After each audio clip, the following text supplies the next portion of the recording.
Bem, pessoal, eh, agradeço a presença de todos. Hoje é dia 26 de fevereiro de 2024. A Escola Judicial do TRT da Primeira Região, Rio de Janeiro, apresenta com muito orgulho, com muita satisfação, mais um programa Justa Questão. Hoje é o tema 32 e nós abordaremos a justiça do trabalho e as reclamações constitucionais. Tema muito atual, tema importante, relevante, e para isso a escola trouxe ícones na nossa área de atuação, de modo que falarão as suas respectivas competências, o doutor Ricardo Calcini. Em seguida, teremos o doutor João Berthier e, por fim, o doutor João Renda Leal Fernandes. E, acatando uma sugestão do meu querido Berthier, nós vamos abolir o doutor. Então, somos todos colegas aqui, empenhados num debate profícuo e que eu tenho certeza que vai render bons frutos para nós e para a nossa luxuosa plateia. O tema é bastante interessante porque, com uma simples reclamação constitucional, se caça um acórdão, se caça uma sentença, e eu já vi caçar até decisão interlocutória. Então, não é uma simples reclamação constitucional, é a Sua Excelência, a reclamação constitucional, com um poder fora do comum, e me parece que é muito importante, por conta disso, nós analisarmos aspectos legais e especialmente constitucionais desse tema tão importante que me parece que até, de certa forma, para o juiz um pesadelo, né? Não agrada a ninguém receber uma reclamação constitucional ou reclamação. Me parece que é um ponto assim muito sensível, tal qual o conflito de competência, que é uma coisa que vem ganhando força, né, na justiça do trabalho, nesses conflitos envolvendo especialmente empresas com a recuperação judicial deferida. Eu tenho certeza, então, que o programa de hoje será muito bom, será produtivo para todos nós, e já começaremos com o doutor Ricardo Calcini, falando sobre reclamação constitucional, aspectos práticos e polêmicos à luz das decisões do STF. Permitam-me, então, que eu leia uma pequena bio do Dr. Ricardo Calcini. É advogado, parecerista, consultor trabalhista, tem atuação especializada e estratégica em tribunais regionais do trabalho, no TST e no próprio STF.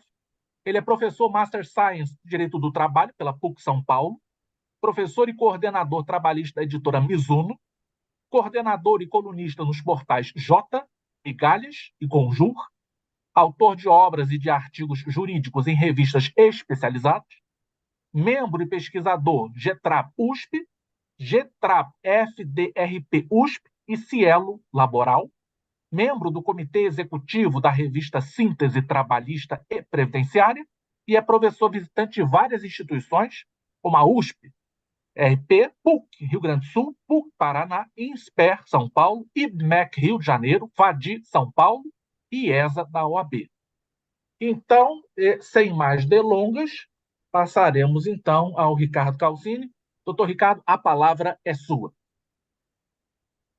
Marcelo Segal, já que me permitiram, né, tirar aqui as formalidades de praxe, peço a sua pessoa, antes de mais nada, né, os meus cumprimentos à Escola Judicial do TRT da Primeira Região, pelo esse novo convite, de estar aqui com vocês, na pessoa também do Dr. Fábio Gomes, que não pôde aqui por uma questão de saúde, nos prestigiar e que está muito bem aqui representado pela sua pessoa, agradecendo uma vez mais, então, pela deferência. Também transmito os meus cumprimentos aos amigos João Renda, Leal Fernandes, que também o conheço, admiro o seu trabalho, não só como magistrado, mas também como doutrinador. Deixo aqui ao amigos meus abraços efusivos e, claro, ao João Berthier, que é realmente um dos ícones e umas personalidades trabalhistas que mais admiro nesse meio do Ministério Público, com uma voz extremamente forte, né, gabaritada, e que realmente sempre é um prazer poder ouvi-lo. Eu aqui venho em nome da advocacia e quero parabenizar uma vez mais pela composição desse painel, podendo então aqui ser extraídos opiniões, pensamentos, principalmente as nossas áreas de atuações, Ministério Público, magistratura, advocacia, frente a um tema que confesso aos senhores e às senhoras que estão nos escutando, e agradeço também aqui pela deferência da audiência, um tema que começou há 2 anos atrás, me recordo muito bem, João Leal, João Gilbertier e também Marcelo, quando iniciava meus estudos sobre esse assunto lá na minha coluna da Conjur, que é a prática trabalhista, quando, pela primeira vez, houve uma decisão do ministro Alexandre de Moraes, que, de vencido, se tornou vencedor num agravo regimental, enquanto ainda estava na composição, então, ministra Rosa Weber, que também foi presidente do Supremo Tribunal Federal, e naquele momento, naquele primeiro semestre de 2022, nós tivemos uma decisão que acendeu as luzes realmente amarelas naquele momento sobre uma possível mudança de entendimento que o Supremo tinha a respeito de novas alternativas de relações de trabalho, de uma forma geral, para usar a expressão que vem sendo cunhada em praticamente todos os votos, sejam decisões monocráticas ou colegiado do Supremo, e que foi capitaneado, repito, pelo ministro Alexandre de Moraes, e que hoje empiricamente comprovado, pelo menos neste momento, é o entendimento a prevalecer no âmbito das duas turmas do Supremo Tribunal Federal, exceção feita ao voto vencido do ministro Edson Fachin. Não falo aqui em nome do ministro Dino, que acabou de chegar, tomou posse, como todos sabem, semana passada, então não temos ainda uma jurimetria em relação à opinião de Sua Excelência. Mas hoje, dentro das duas turmas no Supremo Tribunal Federal, repito, exceção feita ao ministro Edson Fachin, que aqui também teço os meus, efusivos, cumprimentos aí ao grande conhecimento e também a opinião que vem colocando, ainda que de forma vencida, hoje é um retrato que é uma realidade, e que foi cada vez mais propagada, porque nós sabemos que os escritórios de advocacia, por enquanto aqui não me culpo, me permitam, meus amigos, por isso, tá? Os escritórios de advocacia acabaram dando publicidade muito a essas decisões monocráticas, e isso acabou de exceção virando uma regra. Tá? Então, nós temos um cenário hoje para 2024 em que ainda continua a existir decisões chancelando esse tipo de ratio decidente. Não venho aqui, certamente melhor do que eu, o João Renda, dentro da magistratura, o João Bertier, do Ministério Público, para tecer essas críticas ao judiciário. Eu que advogo tanto para um lado para quem entra quanto para quem é defendido, é importante que se diga isso, eu não estou defendendo uma bandeira, como advogado, eu advogo para outros escritórios perante ao Supremo Tribunal Federal, e eu vejo dentro da minha realidade, uma realidade que vem sendo reproduzida por diversos outros colegas, é que as ações que são apresentadas, as reclamações que são apresentadas, como disse Marcelo Segal, até de despacho interlocutório, ela vem sendo reproduzida em primeiro, segundo graus e, sobretudo, no âmbito do Supremo Tribunal Federal. E todas elas usando o mesmo parâmetro de controle. Eu tenho aqui uma apresentação, mas não quero fazer uso dela até para não cansá-los, e quero, dentro do possível, trazer os pontos que me parecem ser fundamentais. Todas elas, sem exceção, tá? Quando nós falamos, e aqui quero usar o caso mais emblemático, que é a parte da pejotização via terceirização, porque a partir desse lead case é que realmente se irradiou essa discussão em tantas outras formas de relações de trabalho. Não vou aqui me ater ao contrato de parceria salão e prestador de serviço, que tem lei própria, também o transportador de cargas autônomo, que tem uma ADC própria. Não vou me ater a esses casos singulares, mas a esse lead case que realmente hoje acaba sendo utilizado de uma maneira até bastante recorrente, que é o parâmetro do tema da DC 324. A DC 324, como sabe, juntamente com o recurso extraordinário 958.252, foi aquele que, em 2018, positivou a questão da terceirização, entre aspas, ampla e restrita na atividade fim e na atividade meio. Esse caso começou em 2018 e apenas, então, somente em 2019, com o voto que ainda não se sacramentou, né, do ministro Zanin em relação aos embargos de declaração, ainda está pendente de trânsito em julgado. Mas fato é que a jurisprudência do Supremo, hoje, ela acaba que encampando a ideia de que basta um julgamento por meio da sua sessão plenária para que produza efeitos imediatos, independentemente do trânsito em julgado, porque do contrário incentivaria as partes a recorrerem e postergaria esse trânsito em julgado sem uma data efetiva nesse aspecto. Muito bem. Então, o parâmetro de controle da súmula perdão, da DPF 304 é o que vem sendo utilizado a arrepio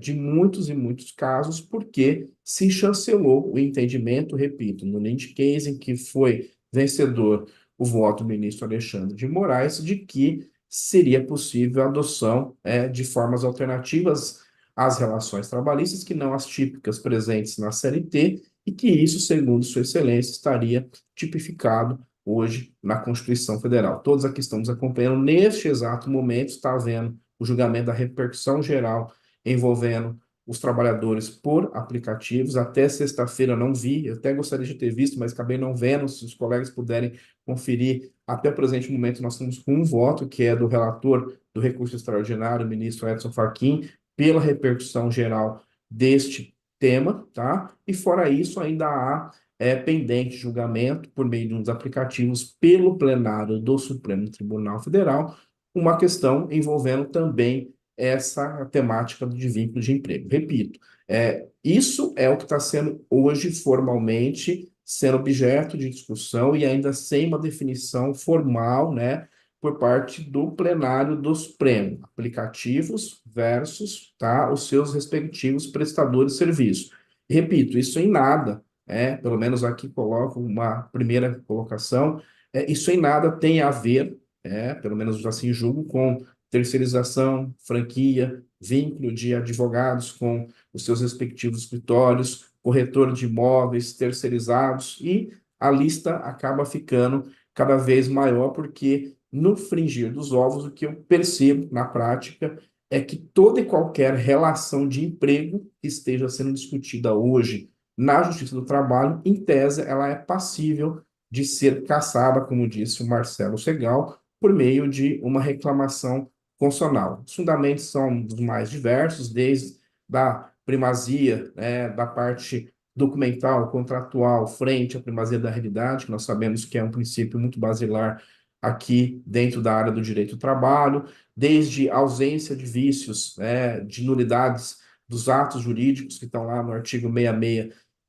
do Código Civil, e sim, vários são os requisitos que fundamentam, segundo o Supremo Tribunal Federal, a cassação dessas decisões. Então, coloco de uma forma bem abrangente diversos assuntos que hoje estão na pauta do Supremo Tribunal Federal. Me permitam rapidamente, eu sei que não faria uso da apresentação, pelo menos aqui não gostaria, mas eu acho que para fins didáticos fica muito interessante mostrar para os senhores e para as senhoras esse pequeno quadrinho sobre os precedentes vinculativos que o Supremo vem adotando para eventualmente vir a cassar decisões da Justiça do Trabalho. Como eu falei, desde o tema 725, né, que é aquele do DPF 324, passando pelo contrato de parceria salão de beleza, a parte da atualização da taxa Selic, que é a DC 58/59, o transporte rodoviário de cargas, que é a DC 48, para usar os que são mais conhecidos, tá?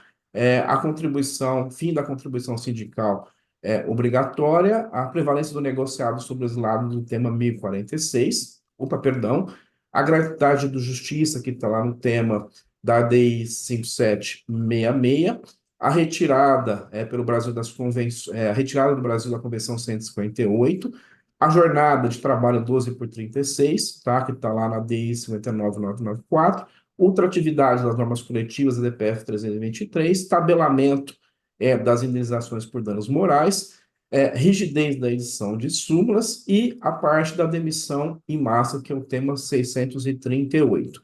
Estavam ainda pendentes e continuam um trabalho intermitente e a inclusão do codevedor na execução trabalhista, que é o tema 1232, e o tema 935, envolvendo a questão da contribuição assistencial, foi resolvido o ano passado. Então, existem vários, vamos voltar aqui, vários parâmetros de controle que hoje são utilizados pelo Supremo. Mas o que a gente vê na imprensa, pelo menos noticiado, de forma massífica, é a questão do tema 725, que trata realmente da terceirização, e isso utilizando das suas mais variantes, né? Por meio do profissional autônomo, por meio do PJ, por meio do terceiro, e assim sucessivamente.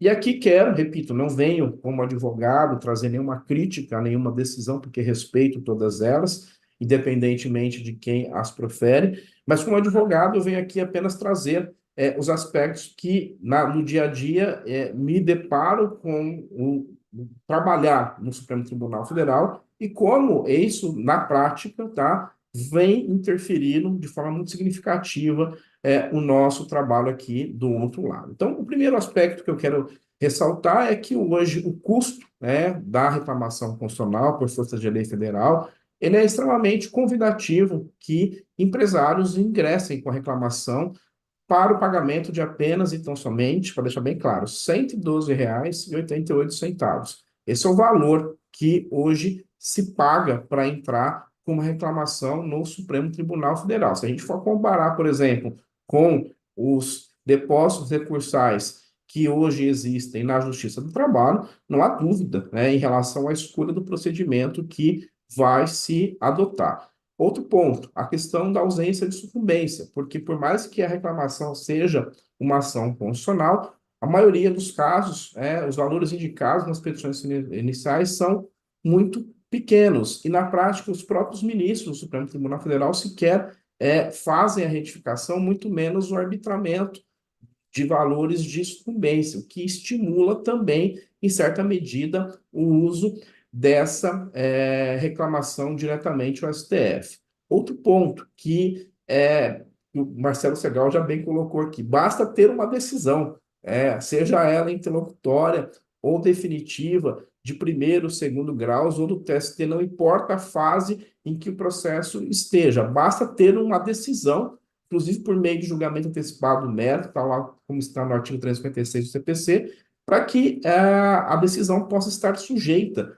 imediatamente aí a reclamação por parte do Supremo Tribunal Federal. Por quê? O parâmetro de controle sempre vai ser uma ação objetiva, uma ação de controle direto, de consolidade, ou como o caso aqui da BPF 324. Então, toda vez que eu tenho um parâmetro de controle objetivo, isso já me permite, segundo o CPC, alçar voos diretamente para o Supremo Tribunal Federal, independentemente de esgotar as vias ordinárias, que é o trâmite hoje exigido, por exemplo, quando eu entro com uma reclamação para discutir um recurso extraordinário que fixa a tese de repercussão geral, tema 935 da contribuição assistencial. Esse é um exemplo. Ou o tema 1046, que é o mais conhecido hoje e que vem sendo colocado em pauta no Tribunal Superior do Trabalho. Então, seja pelo valor, seja pela comodidade, há um tsunami de reclamações constitucionais hoje no Supremo Tribunal Federal.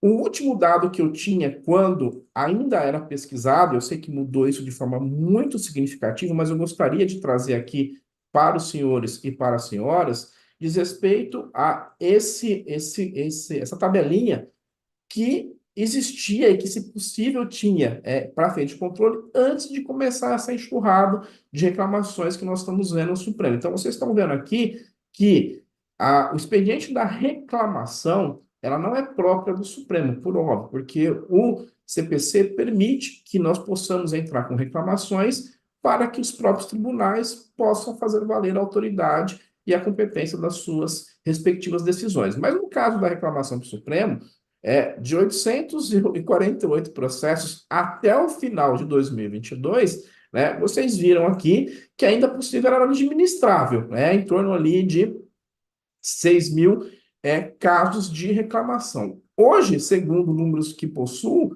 esse número já triplicou. E não sei se, para informação no presente momento, se é que já não quadruplicou e assim sucessivamente. Ou seja, virou sucedâneo recursal. Embora a reclamação, é importante que se diga isso tecnicamente, porque sempre constou das decisões do Supremo. Não é sucedâneo recursal, não é possível de reexaminar fatos e provas, não é possível de entrar pós-trânsito julgado, guarda essa informação. Eu acabei de ter um caso meu em que o Supremo aceitou uma reclamação constitucional na fase de cumprimento de sentença.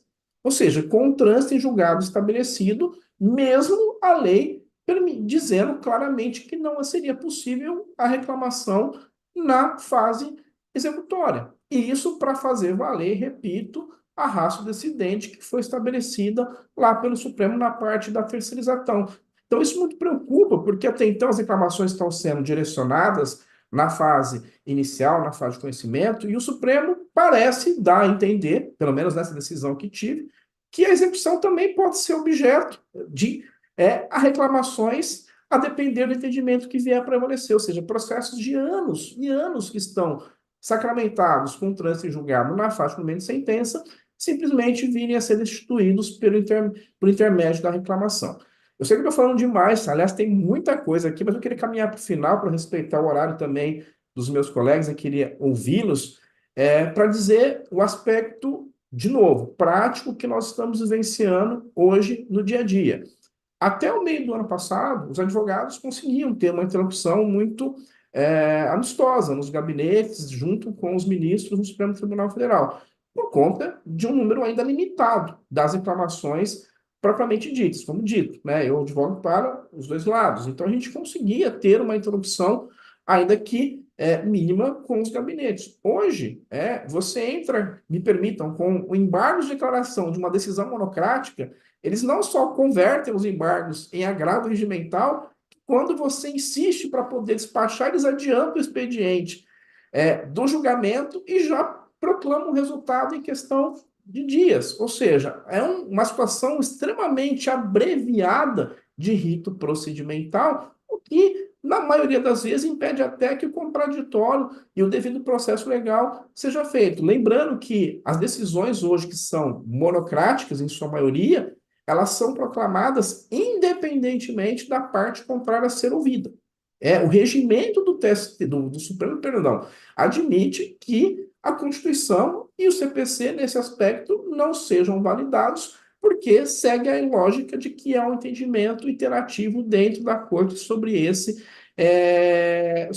aquele caso. Eu tenho situações, por exemplo, que a parte nunca soube que teve contra si uma reclamação e transitou em julgado, simplesmente passando por esse procedimento abreviado. Enfim, muitos são os casos que eu queria trazer aqui para vocês em termos de jurimetria, mas só para poder dar uma visão em relação ao que nós estamos hoje vivenciando. E me permitam usar de forma muito respeitosa, é claro, a pessoa de cada um dos ministros do Supremo Tribunal Federal.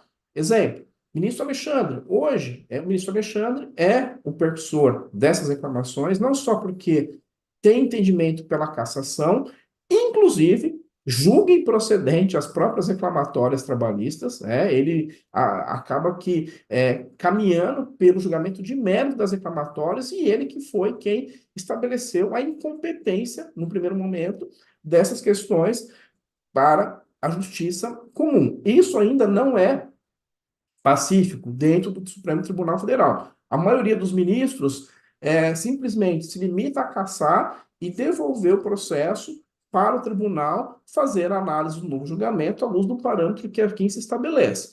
Mas já há uma corrente, dentro da primeira turma principalmente, tá? Em que se reconhece pela cassação e se remete para a justiça comum a análise da competência. Enfim, respeitando, repito, né, o entendimento em sentido contrário, principalmente aqui o tempo dos meus colegas, eu queria, repito, como advogado, sem defender nenhum dos lados, trazer uma realidade que hoje nós nos deparamos no dia a dia, nós vivenciamos isso lá no Supremo Tribunal Federal, me coloco à disposição aí dos senhores e senhoras para a gente poder ter, ao final, um debate bastante profundo. Muito obrigado. Ricardo Calcini, muito obrigado pelas suas colocações. Eu depois, na hora dos debates, eu queria saber, inclusive, essa questão da execução, porque se a reclamação era em relação a alguma questão, digamos, de juros e correção monetária, ou era o próprio mérito. Porque se for o mérito, então também a reclamação constitucional está virando uma ação rescisória, podemos dizer também, disfarçada, travestida, né, de reclamação constitucional. Então, isso é uma coisa importante. E assim, o que eu vi, que me deixou um pouco espantado, algumas reclamações tratando até da questão de competência, Ricardo Calzini. Competência que é tipicamente processual, sendo tratado também em reclamação constitucional. Algumas vezes eu vi cassando já decisões e outras já julgando méritos, julgando normalmente improcedente, né? Porque parece que em reclamação constitucional a Justiça do Trabalho sempre perde. Ela nunca ganha. Eu só tenho um caso que eu já vi que houve vitória. O restante foi tudo. Sempre a Justiça do Trabalho errada, equivocada, alguma coisa nesse sentido. E nos últimos tempos, se falando, se questionando até, eventualmente, em uma medida disciplinar contra magistrados que julgavam de forma a dar aso a reclamações constitucionais que eram julgadas procedentes, notadamente nessa questão de trabalhador por aplicativo. Mas não só, como você bem falou, também tem corretor de seguros. Quer dizer, a lista é grande e ela vai sendo nutrida, Ricardo Calzini, cada vez maior, até chegar ao infinito e além. Bem, vamos prosseguir então. E agora o João Berthier falará sobre reclamações constitucionais e valor social do trabalho. João Berthier todos conhecem, ele é membro do Ministério Público do Trabalho, ele é professor da PUC-Rio e da UERJ e é doutor em Direito. Então, tenho certeza que também vai abrilhantar a nossa noite. Então, João Berthier, a palavra é sua. Muito obrigado, Marcelo. Boa noite aos meus colegas Ricardo Calcini, João Renda, todas e todas que estão nos vendo e ouvindo. Eu começaria com o seguinte. Eu lembro, anos atrás, décadas, eu lendo o livro do Arnaldo Susequim de Direito Constitucional do Trabalho. Tinha uma observação lá. Olha, dizia ele, o ministro Arnaldo, existem princípios constitucionais do trabalho espalhados pela Constituição. Eles não formam um capítulo, não estão concentrados em um artigo, mas eles existem. Bom, evidentemente a tarefa é sistematizar. E talvez seja esse o ponto original, né? Do quanto a gente tem sofrido lá no Supremo Tribunal Federal enquanto Justiça do Trabalho. Eu acho que, e aí talvez tenha uma falha nossa, de todos nós da área trabalhista, talvez tenha faltado a nós a tarefa de sistematizar o trabalho na Constituição para destacar a importância que ele tem. Porque algo esparso nem sempre é visto em sua inteireza. E notem, o trabalho está presente em muitos artigos da Constituição e forma assim um sistema. Eu costumo dizer que, tirando a criança e o adolescente, que a Constituição mais protege depois é o trabalho. Notem, o artigo 1º e o artigo 193. O trabalho é um valor social pelo artigo 1º.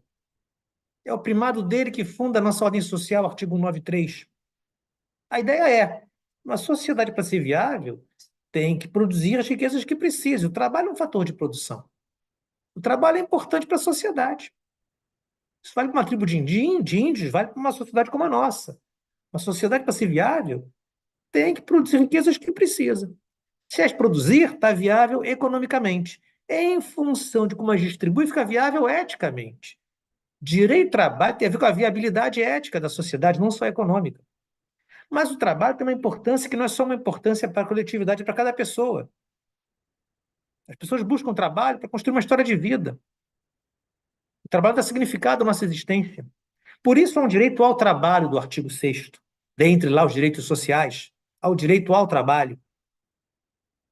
Direito ao trabalho que pressupõe preparação para isso. Se for ao 227, lá se fala que o Estado, a sociedade e a família ampararão a criança ou adolescente. E numa certa hora entrará a profissionalização, não para a criança, mas da adolescência em diante pode ser. O 205, que vai tratar da educação, e especificamente nela o ensino. É para preparar para a cidadania e qualificar para o trabalho.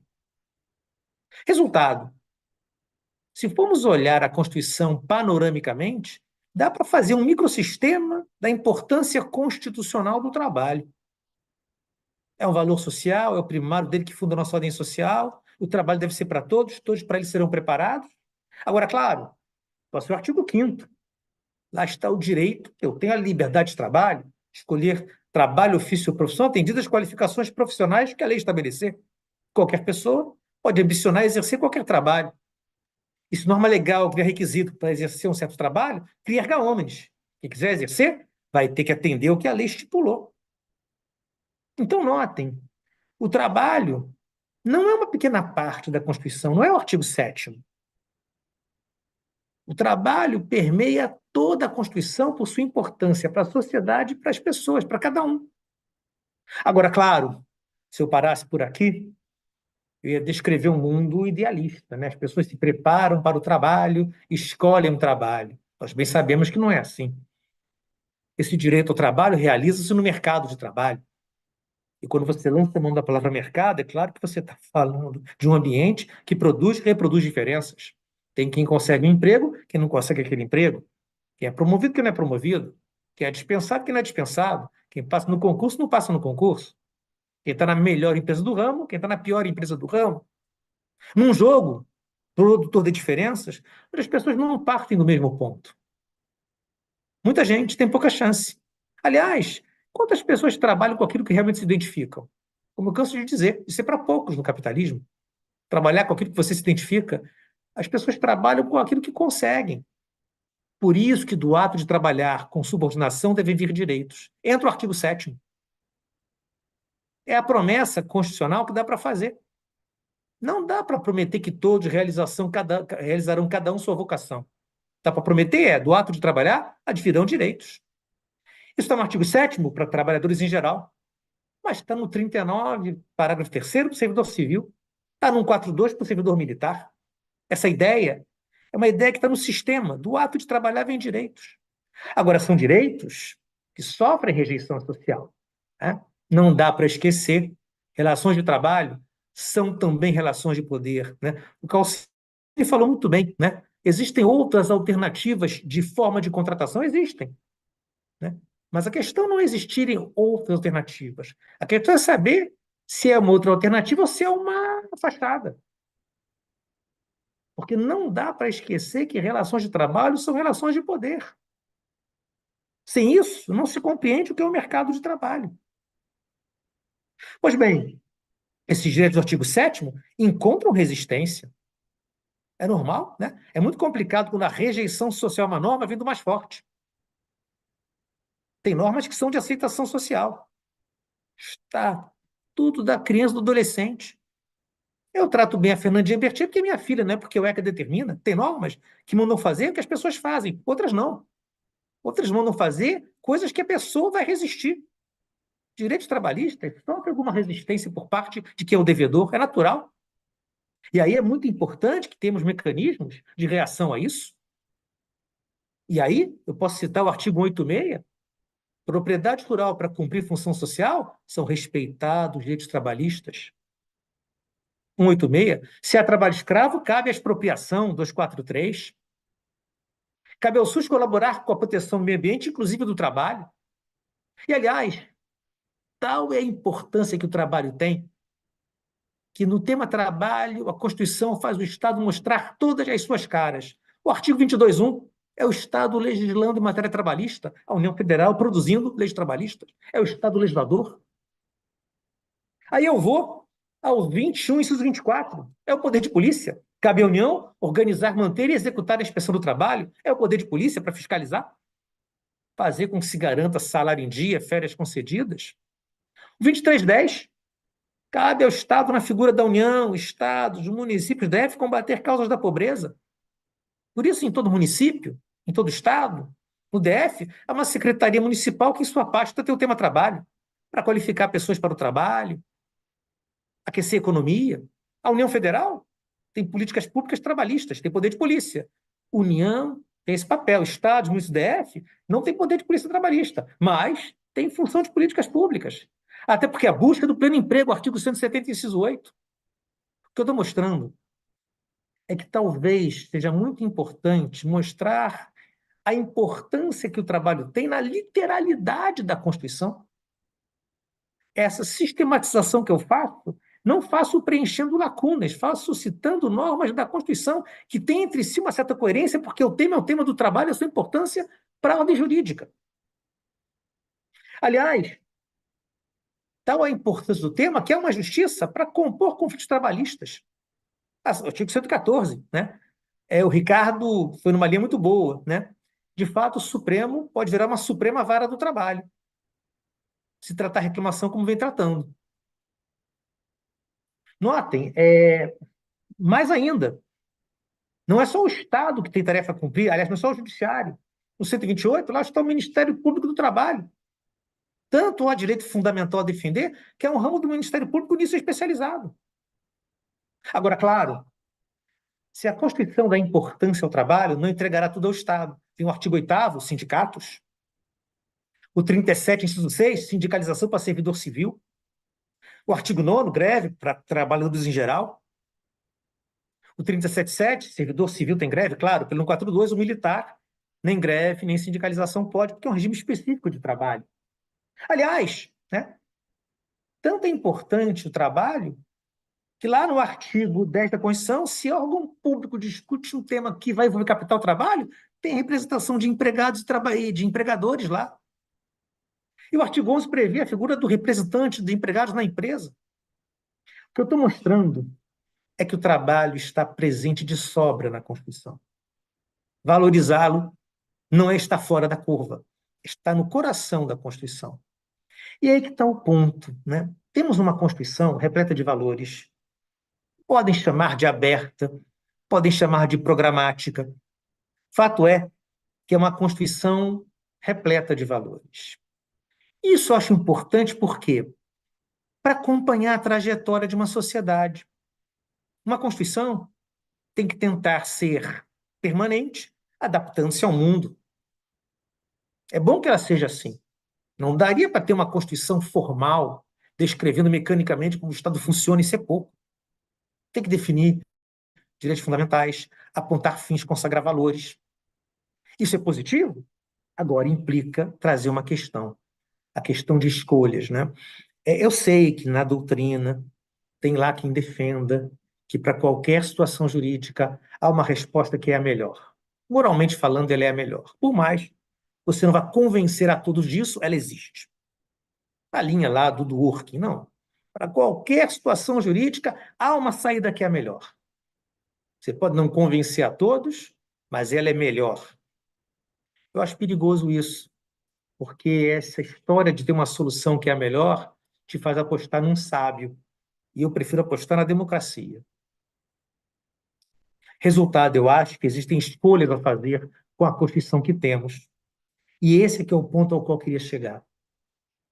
Em regra, a meu ver, nas escolhas que o Supremo Tribunal Federal faz, ele não dá o máximo valor que o trabalho podia ter interpretado a nossa Constituição. É interessante, né? O Supremo, para mim, tem uma atuação espetacular que tange a tutela da individualidade. Não teria reparos a isso. A proteção da individualidade. Não teria reparos também quanto à proteção da democracia.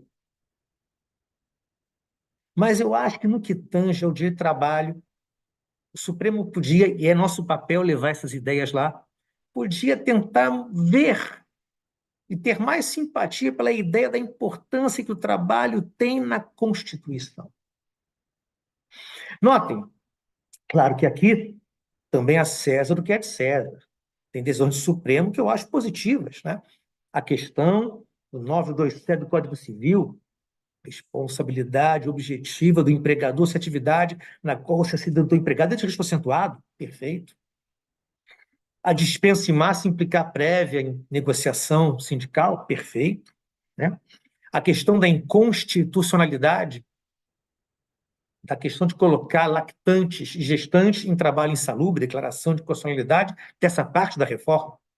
Então, também tem pontos que eu acho que são positivos, mas, de fato, se formos olhar, o de trabalho tem muito mais perdido do que vencido lá, e isso é ruim, porque me parece que não é uma boa escolha. Notem, o Supremo é o intérprete final da Constituição e ele pode fazer escolhas que têm que ser respeitadas, não há dúvida disso. Mas a nós cabe demonstrar, ou tentar demonstrar, ou trazer à tona a noção de que tais escolhas não têm sido as melhores para o que a gente quer para o nosso país. A Constituição, ao meu ver, podia ser revisitada pelo Supremo para localizar lá o quanto o trabalho está presente. Notem, e aí vou concordar com o que falou o Ricardo também. Para mim, a reclamação é uma figura para ser usada na chamada estrita aderência. Olha, tem uma decisão que claramente ofende o que o Supremo falou numa decisão que é um parâmetro de controle objetivo. É a tal da estrita aderência. Se tem lá um fato a mais, um fato a menos, não é para caber. Eu começaria por aí. Reclamação constitucional é para a situação de estrita aderência. Olha, o que esse magistrado disse na decisão dele ofende frontalmente, claramente, num enquadramento perfeito, o que o Supremo já decidiu erga omnes. Mas ainda, né, não dá para ter reexame de fato. Não dá para remexer os fatos na reclamação. Senão, como o Segal falou, pode vir até uma rescisória daqui a pouco. Uma ação, um recurso, não é. É um instrumento que é para ser usado de maneira mais restrita. Notem, e concordo, né?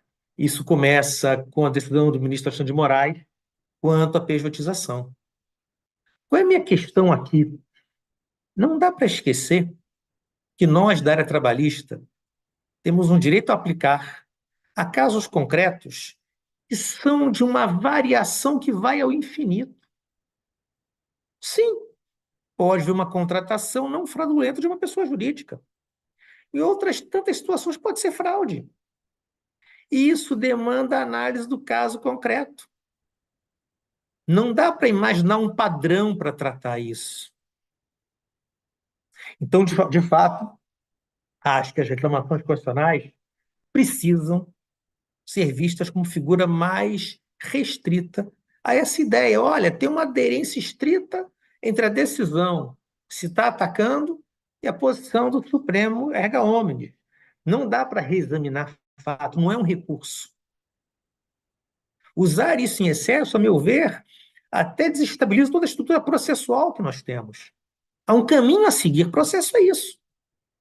Processo é caminho e, em regra, não devem caber atalhos. Achei muito feliz o que o Ricardo falou e nunca havia me tocado para as custas.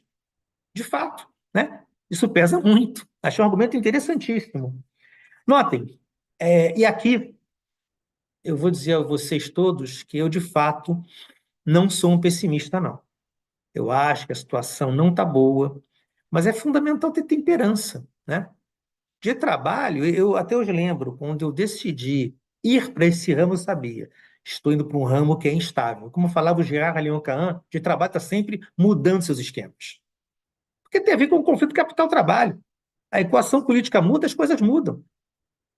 Então, o nosso papel, a meu ver, é continuar argumentando, não só para evitar que decisões novas venham contra o trabalho, mas até para tentar reverter entendimentos. O Supremo muda muito de entendimento. Temos que apostar nisso também. Por exemplo, a questão do representante comercial autônomo não ser competência nossa. Olha, se a representação foi entregue a uma pessoa jurídica de verdade, acho que não seria nossa mesmo. Mais chamaria de serviço do que de trabalho.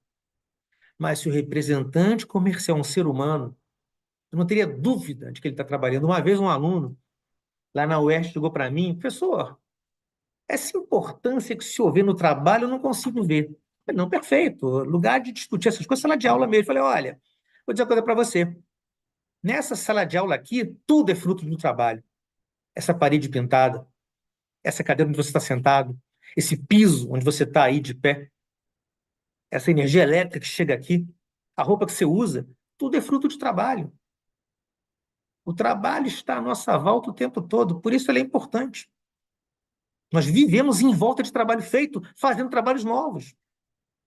Enfim, eu diria a vocês que se um representante comercial autônomo é um ser humano, ou até uma pessoa jurídica que no fundo é um ser humano que é uma fraude, a competência seria nossa. E temos que reiterar ao Supremo isso.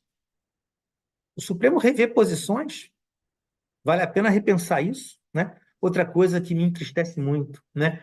O quanto o Supremo nos afastou das competências quanto à fazenda pública, à administração pública. Não julgamos causa de estatutário, nem de temporário em regime administrativo ou seletista. É muito curioso, né? O Supremo aproximou o temporário do estatutário. Eu acho que é o contrário. Sabem por quê? O estatutário tem uma relação de trabalho não contratual. Vá lá que não seja nosso. Agora, o temporário, o que fala o 37.9? Que ele é contratado. Ou seja, quando eu boto o estatutário aqui, o seletista comum aqui, com quem mais se parece o temporário? Que é contratado. O estatutário não, o estatutário faz concurso, é nomeado e toma posse. Uma relação de trabalho não contratual. Vá lá que isso não seja nosso. Agora, se alguém é contratado para trabalhar, como os temporários são, em regime administrativo ou seletista, como é que alguém contratado vai se parecer mais com o não contratado? Enfim, a questão também de o empregado público, quando faz um pleito de natureza administrativa, não seria nosso. Mandado de segurança para um concursado entrar num emprego, não seria nosso. A dispensa de empregado é um ato administrativo, não seria nosso. Não tem por que nos afastar tanto assim da administração pública. Lá também existe trabalho, né? É uma coisa curiosa, né? Eu faço uma comparação aqui com vocês, né? E aí fujo um pouco da reclamação, mas é um caso que eu acho interessante para comparar. A súmula 450 do STF. A 450 do TST, desculpem, né?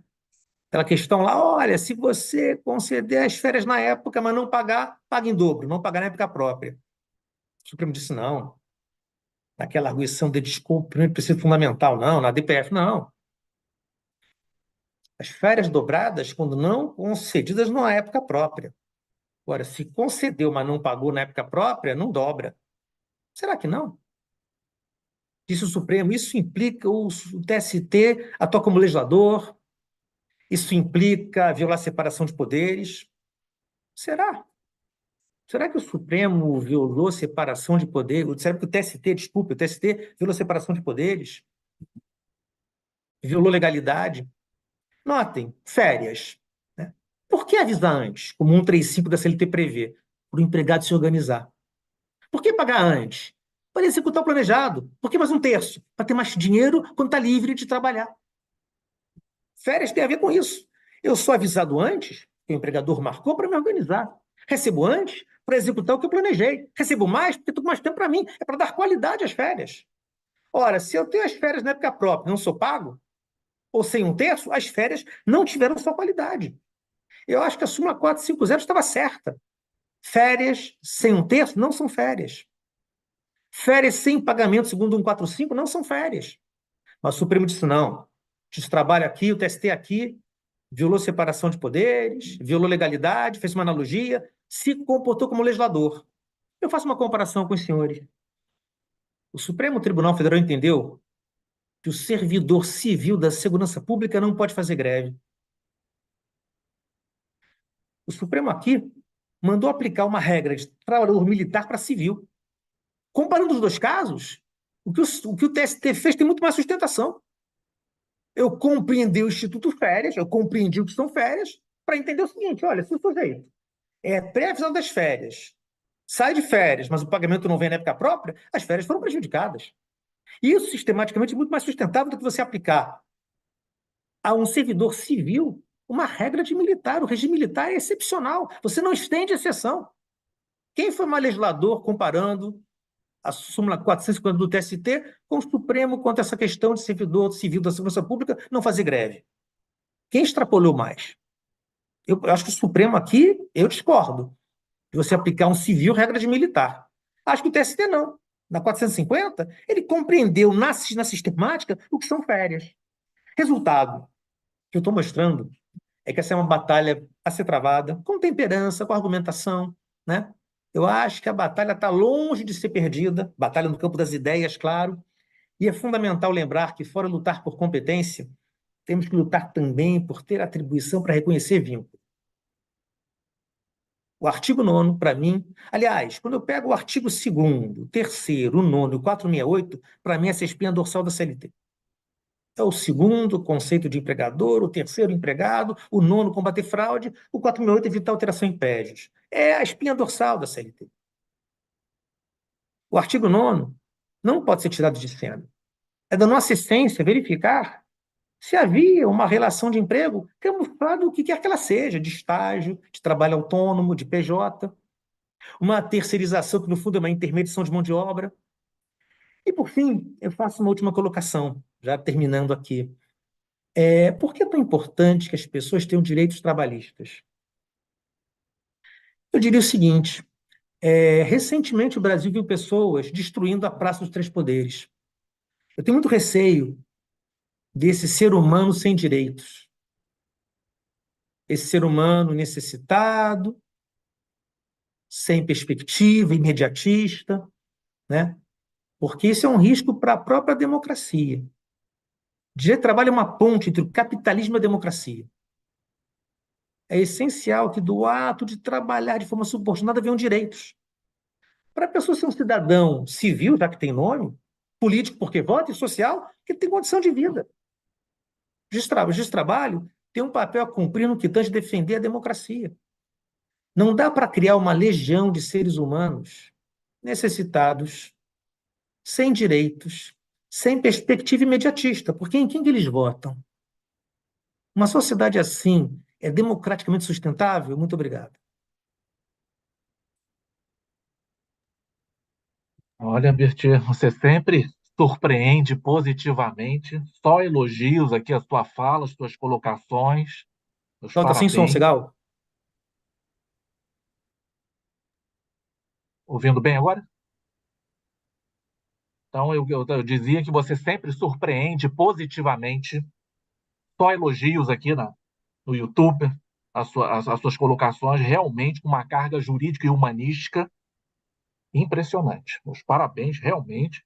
E concordo contigo, acho que a competência vem sendo, da Justiça do Trabalho, vem sendo erodida ao longo do tempo, o que nos traz, assim, nos desanima, de certa maneira, tira a importância também da Justiça do Trabalho, né? E desestimula, acho que todos os operadores do direito ficam entristecidos com isso, alguns revoltados, alguns tristes, mas, assim, parece que se formos nesse caminho, a gente caminha praticamente para a extinção ou para ser apenas um modelo formal, né?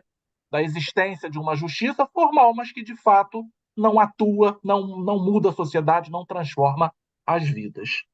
Então, meus parabéns, nós vamos voltar mais adiante com algumas colocações, algumas perguntas. Eu quero também aproveitar e agradecer os servidores, já que a gente está falando tanto de trabalho, da Escola Judicial, que estão trabalhando muito bem, permitindo com essa tecnologia que todos nós tenhamos essas informações circulando com a tecnologia necessária. Isso é quase que um milagre realmente tecnológico. Então, meu agradecimento aos servidores aí, sempre prestativos da Escola Judicial. E agora vamos ouvir o nosso colega, o juiz João Renda Leal Fernandes, que falará sobre reclamações constitucionais paralelos com o direito estadunidense. O nosso colega João Renda é juiz do trabalho aqui no Rio de Janeiro, primeira região. Ele é mestre e doutorando em Direito do Trabalho e Direito Previdenciário pela UERJ, é investigador associado no Centro de Investigação de Direito Europeu, Econômico, Financeiro e Fiscal da Faculdade de Direito da Universidade de Lisboa, é visiting researcher na Harvard Law School 2019-2020 e ex-bolsista da Japan Student Service Organization na Tokyo University of Foreign Studies 2004-2005. Então, meu colega João Renda, seja bem-vindo e a palavra é sua. Muito obrigado, boa noite a todas e a todos. É um prazer estar aqui nesse debate tão valioso de ideias, né? Um tema bastante espinhoso para juízes laboralistas e falo que é bastante desafiador, até como juiz de trabalho, abordar esse tema, mas aqui, né, abordarei com certa liberdade em âmbito acadêmico, então, para discutir e debater ideias. Agradeço pelo convite da Escola Judicial, parabenizo pela escolha do tema, né, agradeço por poder compor essa mesa, fico muito honrado, né, com professores que são grandes referências no direito do trabalho, professor Ricardo Calcini, professor Marcelo Segal, professor João Berthier, né, inclusive sempre faço menção de que meu primeiro professor de direito do trabalho foi o professor Berthier, lá pelos idos de 2004, primeiro semestre de 2004 na UERJ, e ao menos saímos dois juízes do trabalho daquela turma, somos a Rebeca e eu. Então, com certeza, influenciou muito o nosso amor e o desenvolvimento da nossa vocação nessa disciplina que nos é tão cara, que é o direito do trabalho. Agradeço à equipe de servidores e servidoras da Escola Judicial por possibilitarem esse evento de tamanha qualidade, e também ao desembargador Leonardo Pacheco, ao juiz Fábio Gomes, né, e a toda a equipe da EJUD. Muito obrigado pelo convite. Bom, eu vou tentar contribuir com esse debate tão valioso e tão importante sobre as reclamações constitucionais, fazendo uma análise comparativa também. Vou traçar dois paralelos com o direito estadunidense. O primeiro é histórico, né? A própria origem histórica das reclamações constitucionais no direito brasileiro tem muita relação com o direito estadunidense. Porque de onde que o Brasil foi buscar esse instituto? Embora hoje a reclamação constitucional esteja positivada no artigo 102 da Constituição, nem sempre foi assim. A reclamação constitucional é fruto de uma criação jurisprudencial. Ela é fruto de uma criação jurisprudencial que depois foi incorporada ao regimento interno do STF. Ela é fruto da chamada teoria dos poderes implícitos, que o STF foi buscar em um julgado da Suprema Corte dos Estados Unidos. Né? E a gente tem grande influência, desde a Constituição de 1891, sobretudo, grande influência do constitucionalismo estadunidense, grande inspiração nessa experiência constitucional estadunidense, muitas questões ali da Suprema Corte dos Estados Unidos. Né? E essa teoria dos poderes implícitos foi usada aqui com uma grande plasticidade, desde os poderes de investigação no Ministério Público, em que o STF faz muitas citações à teoria dos poderes implícitos, até a origem das reclamações constitucionais, porque no julgado, que é geralmente referido como, né, o grande julgado que consagrou a teoria dos poderes implícitos, que é um julgado lá de 1819, discutia-se uma questão referente ao federalismo, né, aquele federalismo estadunidense em que 13 ex-colônias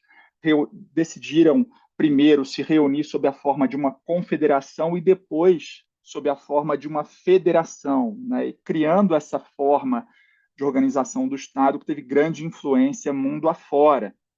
Mas o que se discutia lá em 1819 era a constitucionalidade de um banco, da criação de um banco federal, porque esse banco federal começou a abrir filiais nos estados, e um estado lá, que foi o estado de Maryland, começou a tributar esse banco federal, começou a querer tributar a emissão de notas de crédito, né, desse banco federal.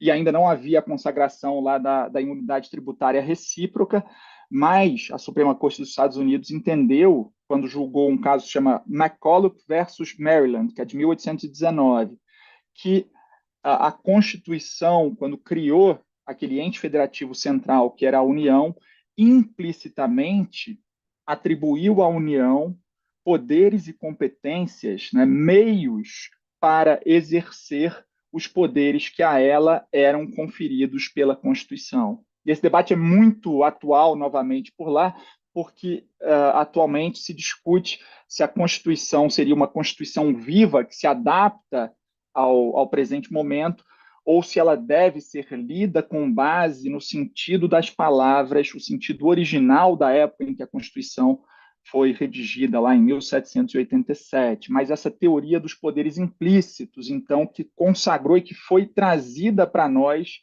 entre outras questões, para consagrar esse instituto da reclamação constitucional, que visa, né, a preservação da competência do STF ou garantir a autoridade das decisões do STF. Mas como que nós chegamos dessa origem das reclamações constitucionais até os dias atuais, em que, de certa forma, estamos aqui debatendo, e as brilhantes exposições que me antecederam falaram, né, inclusive, sobre essa grande abrangência que foi concedida e que tem sido utilizada em relação às reclamações constitucionais, que, de certa forma, têm, em alguns casos, sido manejadas como um verdadeiro sucedâneo de um recurso com um efeito devolutivo amplo, né? E a gente discute até a quem cabe a interpretação dos fatos. O professor Berthier aqui mencionou os artigos 2º, 3º, o artigo 9º, o artigo 468, né? O nosso direito do trabalho, todo calcado na ideia, e aí nós temos, né, toda a principiologia do direito do trabalho, do Plá Rodrigues, por exemplo, com grande influência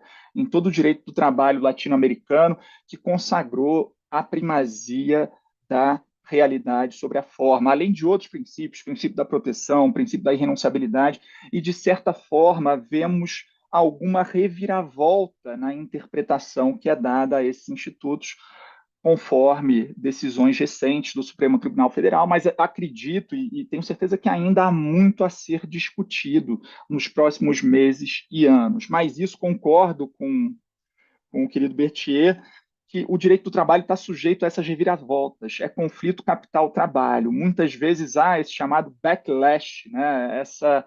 Esse efeito contrário. Aquela música do Cazuza, né, fala: eu vejo o futuro repetir o passado, eu vejo um museu de grandes novidades. Um século atrás, o direito do trabalho era regido ali pelo contrato de locação de serviços, né? Uma relação tipicamente de emprego era regida pelo contrato de locação de serviços. Será que nós estamos caminhando para isso novamente? Mas essa é só uma reflexão. Voltando ao primeiro paralelo histórico, o STF incorporou as reclamações constitucionais ao seu regimento interno em 57. Em 67, a nova Constituição atribuiu força de lei ao regimento interno do STF. E só em 88 é que a reclamação constitucional passou a ser positivada ali no artigo 102. E temos visto, então, a ampliação do espectro desse instrumento, que a princípio seria e predominantemente é tido como uma ação de natureza especial e de cunho jurisdicional, mas que vem tendo, né, esse seu âmbito de manejo e de utilização bastante ampliado, e a gente tem visto isso na esfera trabalhista. Então, como que nós também conseguimos fazer um outro paralelo com o direito dos Estados Unidos? Essa questão que eu tenho abordado sobre um retorno à chamada era Lochner, né? O que foi Lochner, Lochnerismo? Se fala muito e a gente ouve isso em vários lugares, não só no mundo jurídico, mas também em questões econômicas, em questões de regulamentação estatal sobre determinadas relações privadas. O que foi Lochner, né? Uma decisão da Suprema Corte dos Estados Unidos que marcou décadas do direito constitucional e do direito do trabalho daquele país. Em 1905, a Suprema Corte dos Estados Unidos analisou um caso que dizia respeito a uma lei do estado de Nova York que limitava a jornada de trabalho de padeiros, trabalhadores em padarias, e limitava essa jornada a 10 horas diárias e 60 horas semanais. Na lógica trabalhista, padarias muitas vezes são um problema, porque as padarias precisam de mão de obra muito cedo pela manhã e ali no final da tarde. Então, as questões de respeito a intervalos interjornada, por exemplo, as próprias questões de elastecimento da jornada regular de trabalho, muitas vezes são problemáticas. E, naquela época, a Suprema Corte dos Estados Unidos entendeu que a lei estadual de Nova York, que limitava a jornada dos padeiros, seria inconstitucional, porque ela significava uma ingerência indevida do Estado nas relações privadas, conferindo, então, né, uma superproteção, por assim dizer, à liberdade contratual e impedindo uma regulamentação estatal que visava a preservar a saúde, a integridade física e psíquica de trabalhadores. E esse entendimento predominou por 4 décadas, o que retardou muito o desenvolvimento do direito do trabalho naquele país, né? E esse entendimento não só no caso Lochner, que foi Lochner versus Nova York, né? O Lochner era o dono da padaria, que levou o caso até a Suprema Corte, era a família Lochner, que era dona de uma padaria. Mas esse entendimento, por exemplo, foi seguido em casos que invalidavam e declaravam inconstitucionais leis que fixavam um salário mínimo também, salário mínimo muitas vezes fixados para mulheres naquela época e para trabalhadores mais jovens, né? E isso foi reproduzido, então, nesses casos, com essa supervalorização à liberdade contratual, entendendo-se que o Estado não poderia ingerir, né, e que aquela regulamentação seria indevida. Mas esse caso Lochner, ele teve um voto dissidente. E aí, muitas vezes, eu me recordo dos votos do ministro Fachin, que foram, inclusive, mencionados aqui pelo Ricardo na exposição dele. Né? O ministro Fachin citou o voto divergente do caso Lochner num caso nosso aqui, de direito do trabalho, que foi aquela medida cautelar na questão do piso da enfermagem. E o ministro Fachin, ele ressaltou e citou o voto dissidente no caso Lochner, dizendo o seguinte: a nossa Constituição, e o voto dissidente lá era do Oliver Wendell Holmes, uma grande lição daquele voto. Primeiro, porque tinha 3 parágrafos e entrou para a história. Né? Então, o poder de síntese daquele voto dissidente com 3 parágrafos já é uma grande lição para todos nós, né? De objetividade e de capacidade ali de síntese. Mas aquele voto do Holmes, no caso Lochner, dizia o seguinte: a nossa Constituição, né, dizia na realidade estadunidense, não adotou nenhuma teoria econômica específica. E a visão predominante está sendo utilizada pela maioria da Suprema Corte está adotando a teoria do laissez-faire, em que o Estado não pode regulamentar. E essa foi uma escolha dos legisladores. Se os legisladores optaram por regulamentar uma determinada relação em virtude de entenderem que essa relação tem aspectos sociais relevantes, nós devemos deferência aos legisladores. E eu vejo muita semelhança, e sempre faço um paralelo em relação à nossa lógica, porque a nossa Constituição é uma Constituição social.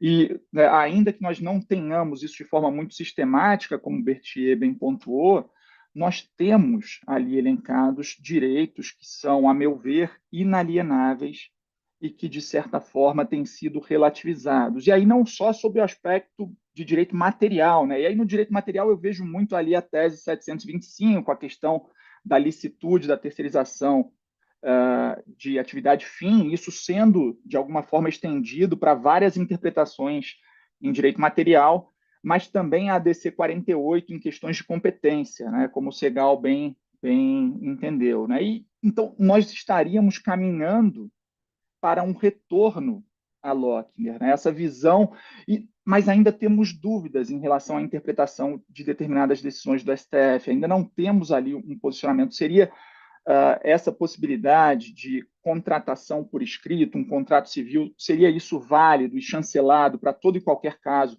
somente envolvesse trabalhadores hipersuficientes, ou isso também valeria para trabalhadores hipossuficientes?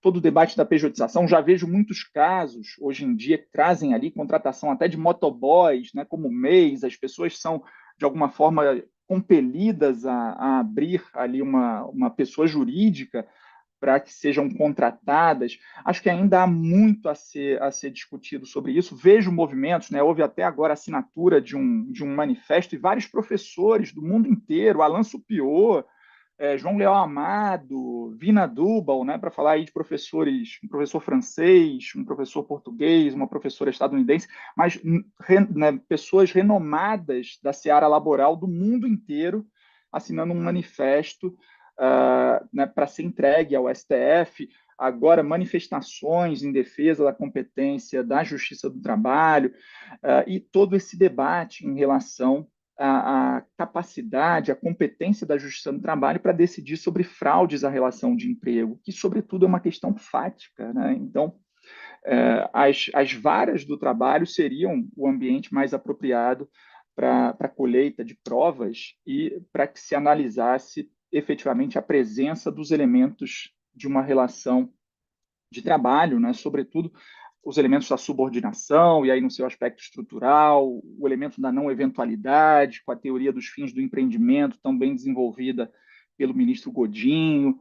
Né? Mas, de alguma forma, temos visto essas manifestações do STF, e eu, como juiz, certamente as acato e seguirei a acatá-las, embora possa respeitosamente divergir, externar a minha opinião no ambiente acadêmico, no ambiente democrático, mas, de certa forma, vejo uma involução no direito do trabalho. E aí me recordo até de um professor com quem tive a oportunidade de de ter aulas nos Estados Unidos, quando lá estudei, em que ele dizia: o trabalho, a alienação do trabalho humano não pode ser tratada como uma mercadoria na prateleira de um supermercado novamente, mas a gente está evoluindo para tratar esse tipo de contratação como uma mercadoria na prateleira de um supermercado. Só que o trabalho humano envolve muitos outros aspectos. Se a gente for analisar sob um viés puramente economicista, utilitarista, uma lei, ele dizia, uma lei que ele tinha um estudo sobre isso, uma lei que traga a obrigatoriedade da utilização de proteção individual será uma lei prejudicial, porque ela vai extinguir postos de trabalho, ela vai trazer um aumento do custo de trabalho e em vários gráficos puramente econômicos, aquilo ali seria prejudicial. Só que quando a gente avalia e analisa o trabalho humano, nós temos aspectos humanitários, nós temos aspectos sociais que vão muito além da análise meramente economicista e utilitarista que tem sido muito utilizada, né? Então, a gente precisa rememorar aquele grande princípio da própria Organização Internacional do Trabalho, que é o princípio de que o trabalho não é uma mercadoria, né? Se nós voltarmos a analisar o trabalho humano como uma mercadoria, voltarmos a interpretações lochneristas, né, esse neo-lochnerismo,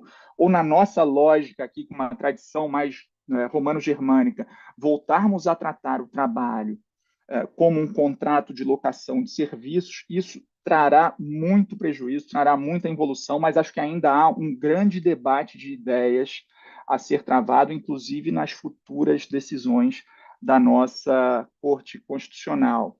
Né? E relembrando, então, novamente aquela música do Cazuza, né? Eu vejo o futuro repetir o passado, eu vejo um museu de grandes novidades, mas certamente o tempo não para, né? Não para, não para. Então, muita coisa ainda está para acontecer nesse debate e agradeço por essa oportunidade, fico à disposição também para responder as perguntas e participar do debate. Muito obrigado, João Renda. Excelente participação, muito elogiada também, como de todos, na verdade. E pessoal que nossa plateia podem colocar as dúvidas, as perguntas, já há alguns comentários aqui, eu vou passar para os professores, mas para quem desejar, por favor, nós estamos iniciando a segunda parte do programa Justa Questão, agora com temas mais livres, né? Colocações com mais liberdade dos nossos palestrantes em relação especialmente às perguntas que sejam feitas. E, João Renda, eu concordo contigo, uma desvalorização do ser humano, o trabalho, apesar de ser um valor social, está sendo cada vez mais desvalorizado. Talvez porque o ser humano, de alguma forma, está sendo desvalorizado, porque ele está se tornando quase obsoleto, né? Com tanta tecnologia, as máquinas tomarão os lugares dos homens. Mas o que vai ser do homem? Né? Se todos esses postos forem substituídos, como é que nós vamos aproveitar essa mão de obra? E como o Berthier bem falou, a pessoa tem que ganhar, ela precisa sobreviver, e não apenas sobreviver. Ela tem direito a um trabalho digno, né? E o trabalho digno é aquela com boas condições ambientais e com um salário que seja razoável também, que possa fazer frente às despesas. E, Berthier, até numa questão só economicista, da questão das férias, a pessoa sem dinheiro vai ficar em casa nas férias, concorda? E as férias são importantes também para outros setores da economia, ou seja, apenas utilitarista. Se você não tira férias, você não viaja. E o que vai ser de outros setores da economia? Hotelaria, transporte de passageiros e transporte aéreo e também a pessoa não vai viajar, então ela não vai gastar.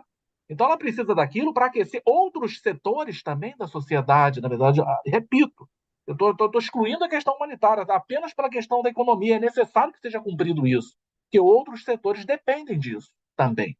É tudo muito interessante. E agora eu vou passar aqui para algumas colocações, e lógico, para os nossos palestrantes. Então, tem várias, especialmente colocações não muito favoráveis ao STF, né? Quer dizer, de maneira geral, as pessoas, assim, de certa maneira, uma crítica, por vezes até um pouco mais exacerbada, contra a atuação e as posições e as decisões do STF. Então, vou começar com o Berthier, que está aqui, boa parte, destaca a fala do Berthier. Boa parte das últimas decisões do STF não tem qualquer fundamento no direito.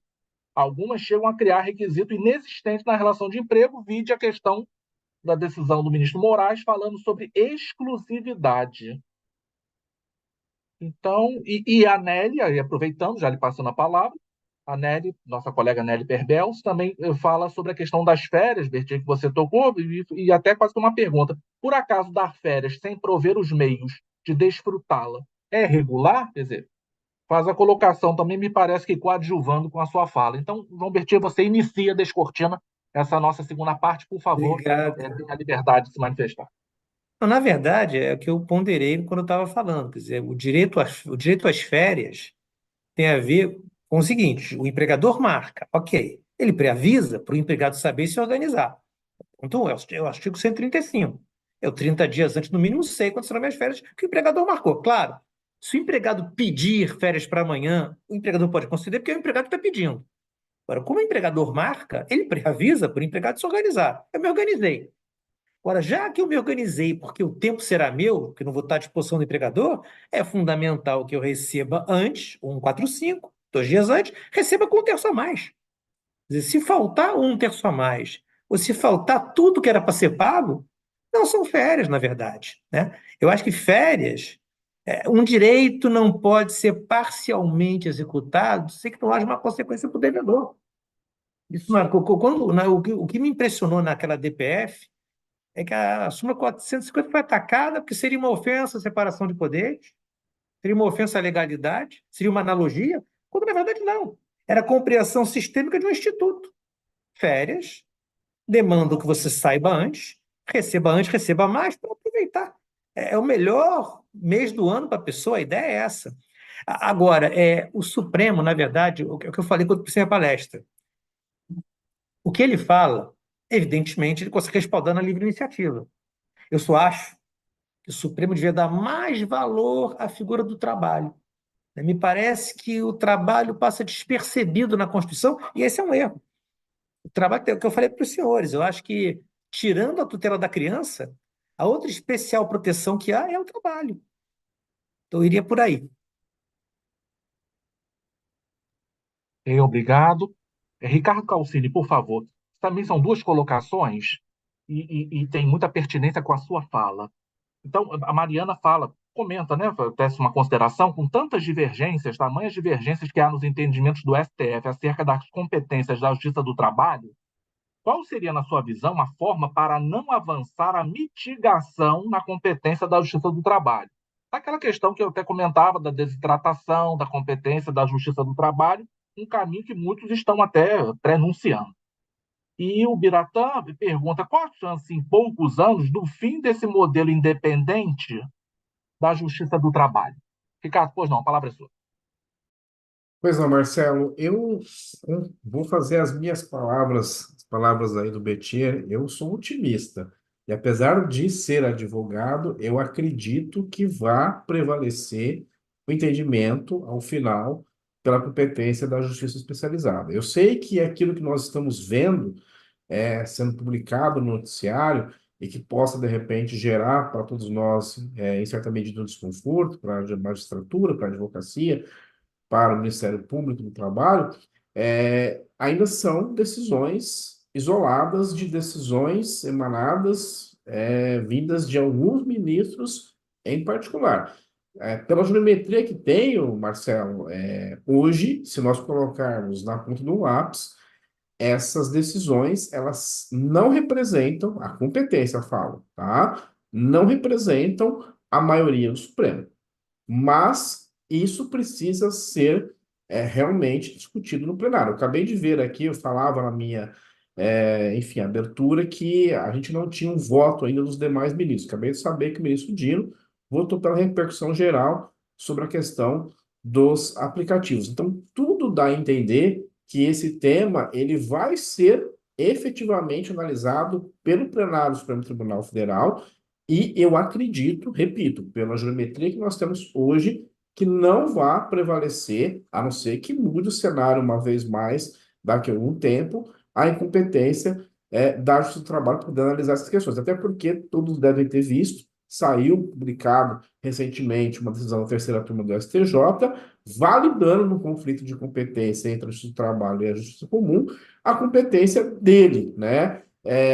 Dela, no caso, a Justiça Comum, para poder analisar, primeiramente, os pressupostos formais em relação à questão de vínculo. E isso é uma questão muito complexa, e todos vamos aqui acompanhar as movimentações que vão acontecer em todo o Brasil a partir agora do dia 28 de fevereiro, no sentido de que o esvaziamento da competência de trabalho é algo que, na verdade, não é só o jurisdicionado principal, lógico, prejudicado, mas isso interfere diretamente em todos os órgãos que aqui trabalham direto e indiretamente com essa justiça especializada, inclusive a própria advocacia. Eu mesmo fui surpreendido, me coloco aqui uma situação apenas prática. Eu estava numa sustentação oral no tribunal aqui da segunda região semana passada, e de repente a relatora, de ofício, julgando uma questão de vínculo de médico, se deu por incompetente, retornando a questão para a justiça comum. Isso foi tão, para mim, que estava ali advogando os interesses da empresa, foi tão surpreso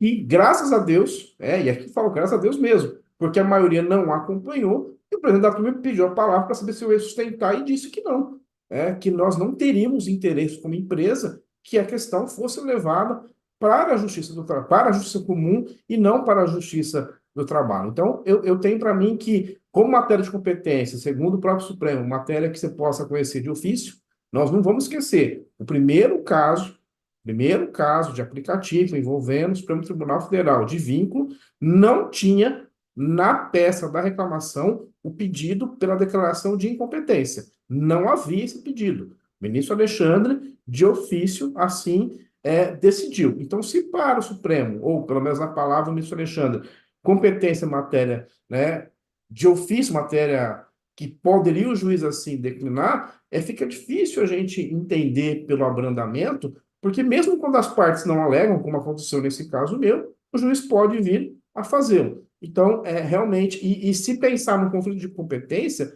Marcelo, se me permitir, o STJ, não estou dizendo por todos, mas dá a entender que vai levar a questão para a justiça comum. Tá? Então, eu queria trazer essas ponderações aqui para o nosso público de hoje. Obrigado. João Renda, por favor, aqui umas colocações sobre o Cláudio diz que, aparentemente, o STF tem dificuldade no conhecimento dos princípios trabalhistas. É uma situação que prossegue até dizendo que seria um erro até colocar empregado e empregador na mesma hierarquia, no mesmo patamar. Nesse ponto, acho que até concordo também, né? Existe uma diferença, né? A inferioridade econômica do empregado é compensado com uma superioridade jurídica, né? No direito do trabalho, a gente acaba estudando isso. E o Hermano completa dizendo que o ministro Barroso, numa reclamação específica, considerou hipersuficiente uma advogada que ganhava 3 salários mínimos. Em princípio, até indo contrariamente àquilo que prevê a própria CLT, né, para o trabalhador hipersuficiente, que você até estava fazendo uma colocação do hiper e do hipossuficiente. Então, por favor, queria que você comentasse a respeito disso, especialmente da questão dos princípios. Bom, agradeço, né, pelos comentários. Vou começar sobre essa questão do trabalhador hipossuficiente e do trabalhador hipersuficiente. Primeiro, que, a meu ver, sob uma ótica constitucional, não há como nós começarmos a adotar critérios discriminatórios em relação a trabalhadores por conta do seu nível de escolaridade ou por conta da sua renda, né? Se aqueles elementos dos artigos 2º e 3º, e aí estou falando do meu posicionamento pessoal, artigos 2º e 3º, e aí interpretando junto ali com o artigo 9º, com o artigo 468, se estão presentes os elementos do vínculo de emprego, aquilo seria um vínculo de emprego, independentemente de o sujeito ser um trabalhador classificado como hipersuficiente, trabalhador hipersuficiente ou hipossuficiente. Aí, muitas vezes, vejo alusões àqueles critérios lá que foram incorporados à CLT com a reforma trabalhista, nos artigos 444, parágrafo único, né, que são 2 vezes o teto do RGPS, e no artigo 507-A, que é o da cláusula compromissória sobre arbitragem, né? Então, essa discriminação seria uma discriminação válida, inclusive para critérios referentes à competência para análise de um conflito? A meu ver, não, mas em alguns julgados do STF, há também essa distinção, até vi que há um comentário do Hermano dizendo que num caso que envolvia advogado ou advogada que recebia 3 salários mínimos, né, houve a adoção de certa forma, desse tipo de entendimento. E toda essa ideia do consentimento, né? O que é o consentimento? Qual é a liberdade que efetivamente um trabalhador, por exemplo, eu dei exemplos de casos concretos, né? Que um trabalhador ali que dirige uma motocicleta para fazer entregas de uma lanchonete, de um minúsculo estabelecimento numa cidade satélite aqui na região metropolitana do Rio de Janeiro, tem para concordar ou discordar ali da assinatura de um contrato, tendo, né, e sendo compelido a abrir ali um MEI para prestar aquele tipo de serviços, né? Eu não sou também alguém que defenda a tutela ao máximo das relações, a ingerência máxima estatal em relações privadas e em relações de trabalho. Mas, a meu ver, é clara a assimetria no poder de negociação, e essa é toda a lógica do direito do trabalho, né? A gente falava lá da principiologia do Plá Rodrigues, por exemplo. Até eu vi que o Hermano aqui também comentou. Teve um caso muito interessante da Suprema Corte dos Estados Unidos, que foi o caso Epic Systems. É um caso recente, é de 2018 esse caso, em que os trabalhadores foram compelidos a assinar cláusulas compromissórias de arbitragem. Só que há muitos problemas lá de acesso à justiça.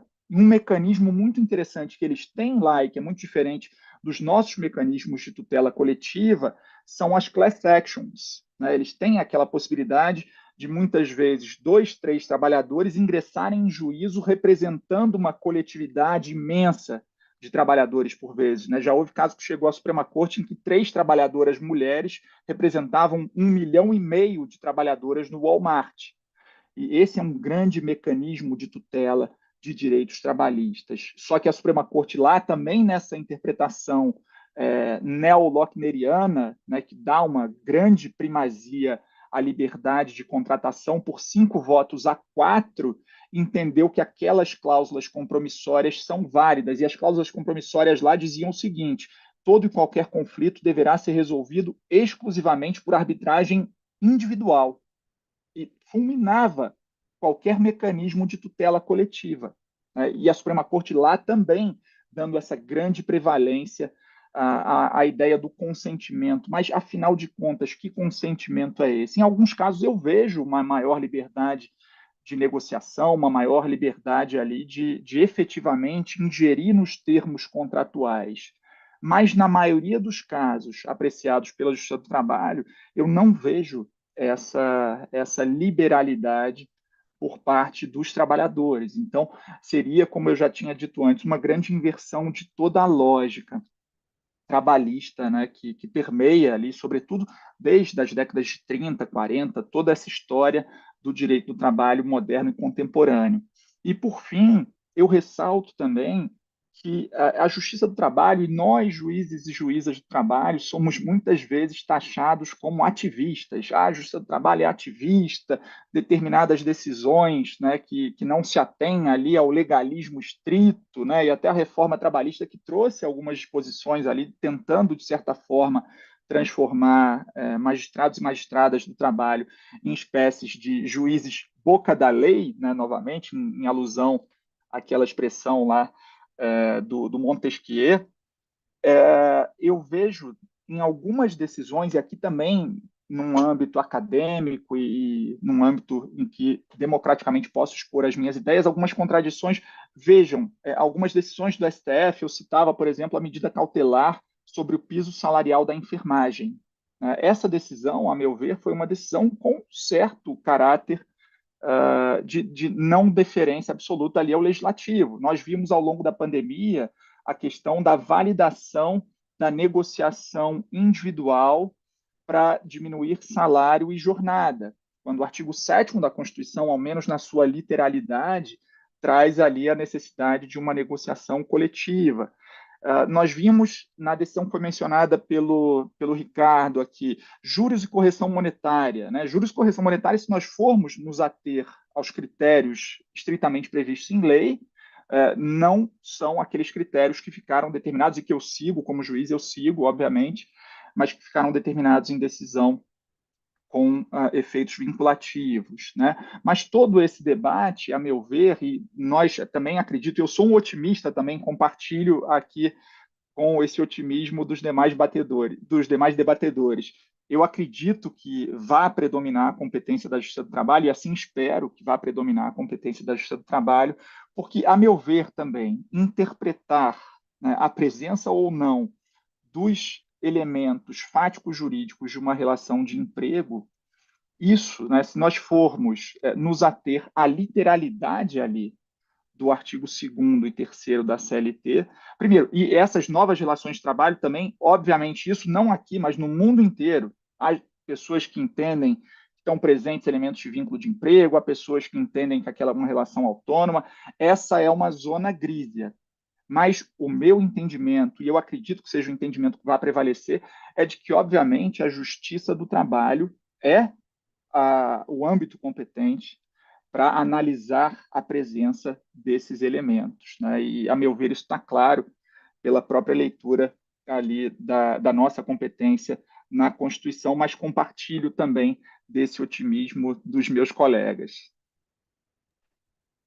Que bom, então são todos aqui otimistas incorrigíveis, menos eu, que estou bastante pessimista em relação às últimas manifestações, porque eu acho que a Justiça do Trabalho está sendo desrespeitada de todas as formas, de todas as maneiras, e uma forma seria essa. E aí, o João Renda, eu sempre estudei, desde, né, quando eu estudava, seria a natureza do pedido que dá a tônica da competência.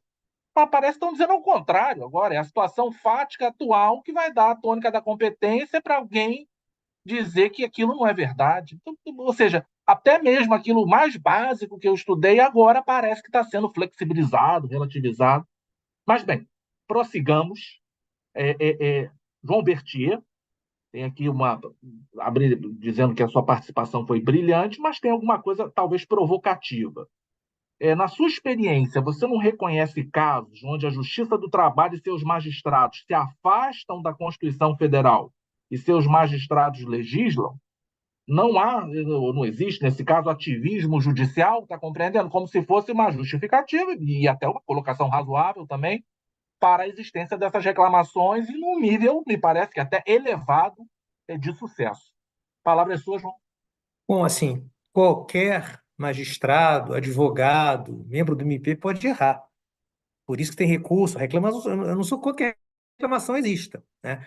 E, de fato, assim, uma coisa é a meu ver, pelo menos, uma coisa é a judicialização da política. Quando essa expressão aparece para mim, o que eu penso?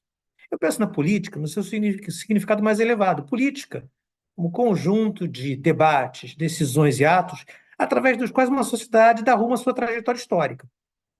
Política, para mim, é isso, no significado mais elevado da palavra.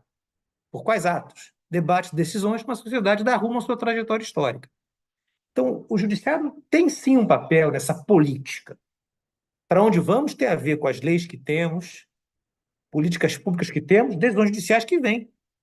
Então, eu diria que quem judicializou a política foi a própria Constituição, ao dar ao judiciário o papel que ele tem, com a ação civil pública, a DPF, mandado de junção, por aí vai. Então, assim, eu acho que a judicialização da política existe e a busca é pelos limites. Agora, o ativismo, né, de fato me preocupa, né? Quando o magistrado resolve esquecer o que a lei diz para dar uma solução que ele acha melhor, que eu falei para os senhores. Eu acho que essa coisa de um sábio que tem soluções melhores sempre, eu discordo. Agora, vamos. Não é ativismo construções sistemáticas. Vou dar um exemplo aqui, para seguir na linha. A reforma trabalhista fala que o adicional por trabalho insalubre pode ser reduzido. Está lá. Está lá no 611-A. Pode ser que venha um acordo coletivo, uma convenção coletiva, convenção coletiva, e o adicional é reduzido. De 40 para 20, quiçá para 10. Eu trago uma questão, porque a reforma não fala disso. Aí vem o trabalho do juiz, né? A reforma exagera quando fala, não, tem que ficar adstrito à negociação. Depende. Em princípio, sim. Respeita a autonomia da vontade privada no plano coletivo. Mas alto lá, vou dar um exemplo aqui, para verem que, de fato, a lei não diz tudo. O direito tem um caráter opaco. Vamos imaginar que essa empresa tem 800 trabalhadores, dos quais 100 fazem trabalho insalubre. A reforma trabalhista trata a Assembleia como se fosse um todo homogêneo. Digamos que na Assembleia vão 500 trabalhadores, que é um baita quórum. De 800, então 500 lá. Daí dos 500, os 100 que recebem adicional para o trabalho insalubre. Esse é o cenário. 800 trabalhadores ao todo, 100 fazem trabalho insalubre. Na Assembleia vão 500, dos 500, 100 que fazem trabalho insalubre estão lá. Os 100 que fazem trabalho insalubre votam contra a redução do adicional. Os outros 400 votam a favor. Acaba 400 a 100 pela redução do adicional. Eu abri mão do que não é meu. Aqui até um liberal concordaria comigo. Diz que a maioria não tira o que é da minoria. Então, notem, é claro que o ativismo não, mas a sistematização sim, porque o alvo é a justiça. Eu acho que, de fato, aqui haveria um problema, porque a minha opinião é, se o direito é de um segmento, que se faça uma assembleia setorial. Porque senão tem graça, tratar a assembleia como um todo homogêneo. Na assembleia, não. Tem trabalhadores mais antigos, mais novos, mulheres, grávidas, tem quem faz trabalho de saúde, que não faz, tem o intermitente, e todos votam. Mas nem todo é de todo mundo. Então, assim, eu acho que quando a justiça parte para esse tipo de análise, olha, se o direito é de um segmento minoritário, a Assembleia tem que ser setorial, isso não está na lei, mas aí é a judicialização da política. É a sistematização para compreender a norma para além do texto, e encaixá-la no mundo sendo justo. Agora, não dá de fato para rasgar uma lei, descumprir uma lei, dizer que a lei não é boa, aplica outra coisa. Né? Eu tenho um amigo meu que não é da área jurídica, mas tudo que ele não gosta é inconstitucional. Aí eu falo, cara, olha só, ele é metido a ser da nossa área. Então, se ele acha algo ruim, é a supremacia do que você pensa, né, da Constituição. Tem coisas que eu não gosto, mas são constitucionais, eu as respeito. Né? Agora, cabe ao juiz essa construção, né? Aquela história que começa a se consolidar. A pessoa está escravizada há mais do que 5 anos, não tem prescrição. Estou escravizado há 20 anos, numa casa, não tem prescrição. Não precisa lei para dizer isso, vai sem ser dito. Então, assim, eu acho que o ativismo, de fato, é um problema. E o magistrado tem que ter autocontenção nisso, como membro do MP também. Agora, a participação na construção do que o direito é, isso também faz parte da nossa praia. Muito bem colocado, obrigado, João. Ricardo Calcini, por favor. Aqui, a Nelly novamente coloca que não é só a questão da competência, mas da desconstrução do arcabouço de direitos sociais. E aí eu me lembrei que o João Renda falou sobre a questão do MEI, né? A pessoa é concitada a abrir um MEI, e aí é contrato MEI, dando uma aparência de uma contratação entre pessoas jurídicas. E aí, João Renda, eu também fiquei lembrando o seguinte: provavelmente essa pessoa não faz o recolhimento da contribuição previdenciária, e provavelmente ela está à margem da proteção social nos momentos de maior dificuldade.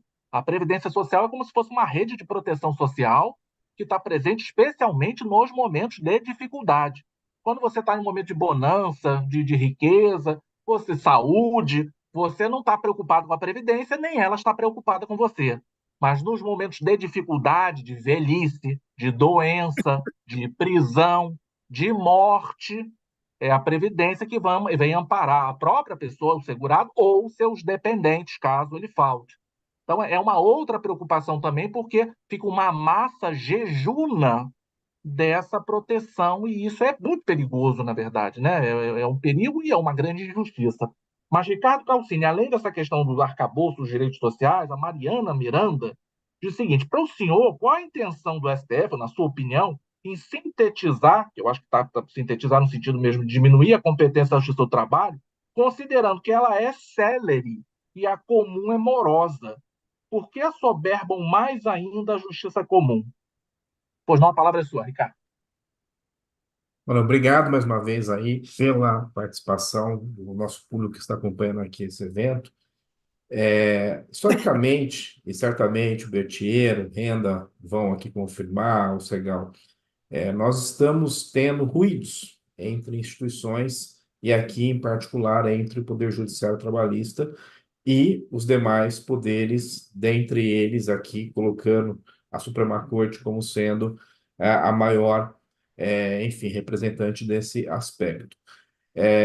O Bertier comentou dessa súmula, que deixou de ser súmula do Supremo, do TST, perdão, depois da DPF 501, e tantos outros assuntos trabalhistas que até então estavam esquecidos, ou que foram provocados no Supremo e que, de repente, nós estamos vivenciando uma situação totalmente nova. Vamos pegar o tema 1232, hoje, do Grupo Econômico, da execução, que há 20 anos o TST já sacramentou que o modus operandi em relação a esta fase respeita o devido processo legal, ainda que seja mitigado, ou a posteriori, e agora vem essa tona no sentido de que, não, nós teremos que voltar a 20 anos atrás e rediscutir, em princípio, essa questão na fase de conhecimento. Então, eu acho que nós temos diversos elementos, não só pela celeridade, pela não morosidade, claro, mas pela questão dessa instrumentalidade de formas. Até então,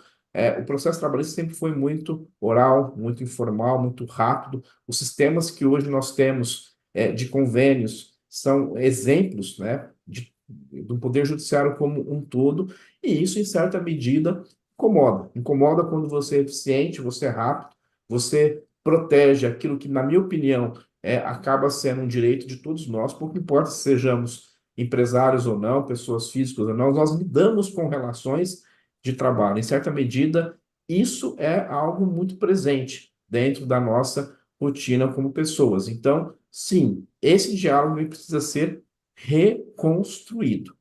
O que, em certa medida, passa, com todo respeito aqui, claro, os 11 que lá estão no Supremo, pelas próprias indicações que hoje o Supremo tem em relação e respeito, né? Visão de mundo, neoliberal, uma visão muito econômica.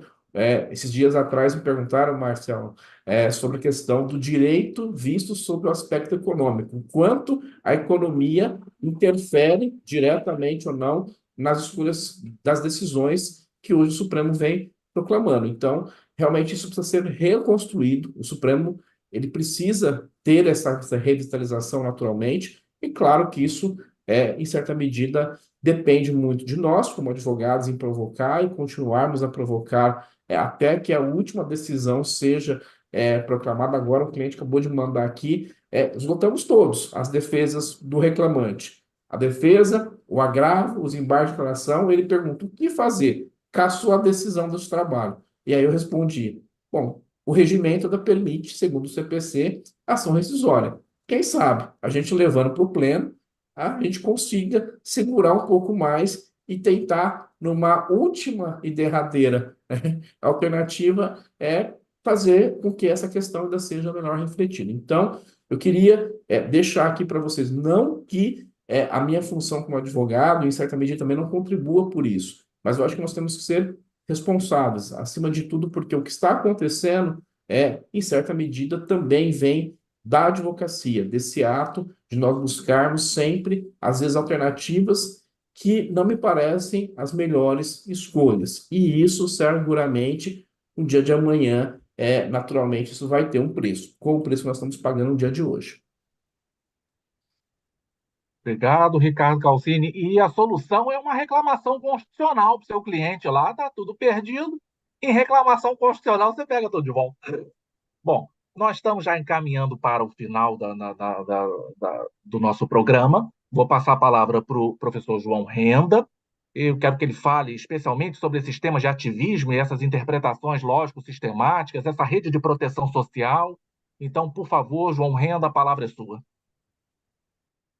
Bom, foram muito interessantes as perguntas provocativas sobre essa questão do ativismo, né, e as ponderações também do Berthier a respeito dessas interpretações lógico-sistemáticas. Eu poderia trazer vários exemplos, né, e nós temos que refletir que justiça nós queremos, que juízes e juízas nós queremos. Eu vou dar só um exemplo, eu poderia dar vários exemplos, mas um exemplo de um dispositivo que foi inserido pela reforma trabalhista, que é o artigo 200, salvo engano, 223G da CLT, que estabelece tetos para as indenizações por danos morais, tetos vinculados à última remuneração do trabalhador ou da trabalhadora. E aí, num caso concreto, vejam, se um empregador está no elevador, né, um sócio de uma empresa está no elevador com duas trabalhadoras e profere injúrias raciais, por questões raciais, em face dessas trabalhadoras,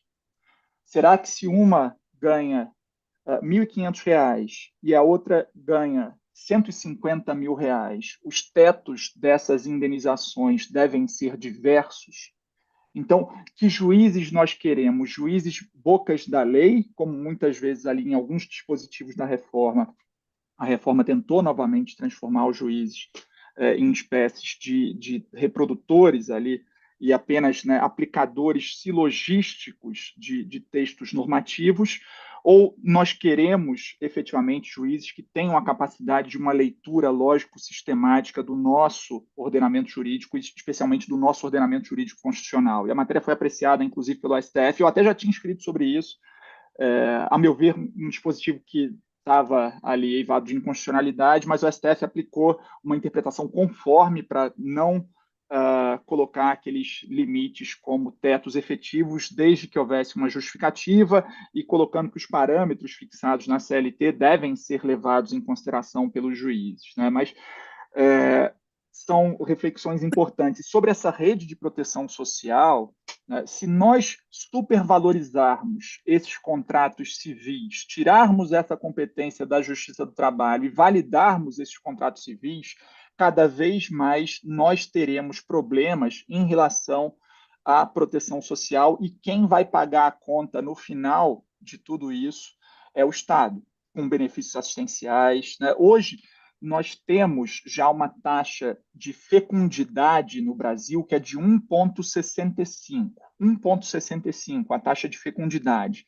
Para manter a população economicamente ativa, essa taxa precisaria ser de 2,1, que é, em tese, um casal tendo 2 filhos, a população economicamente ativa se mantém. E por que eu estou falando isso? Porque o nosso sistema previdenciário ele é calcado na repartição simples. E ele é calcado, sobretudo, hoje em dia, em contribuições sociais, sobretudo sobre o trabalho assalariado. Isso vai trazer problema de arrecadação fiscal, isso vai trazer problema para a manutenção do nosso próprio sistema previdenciário. Então, há 2 soluções possíveis, a meu ver, em relação a isso.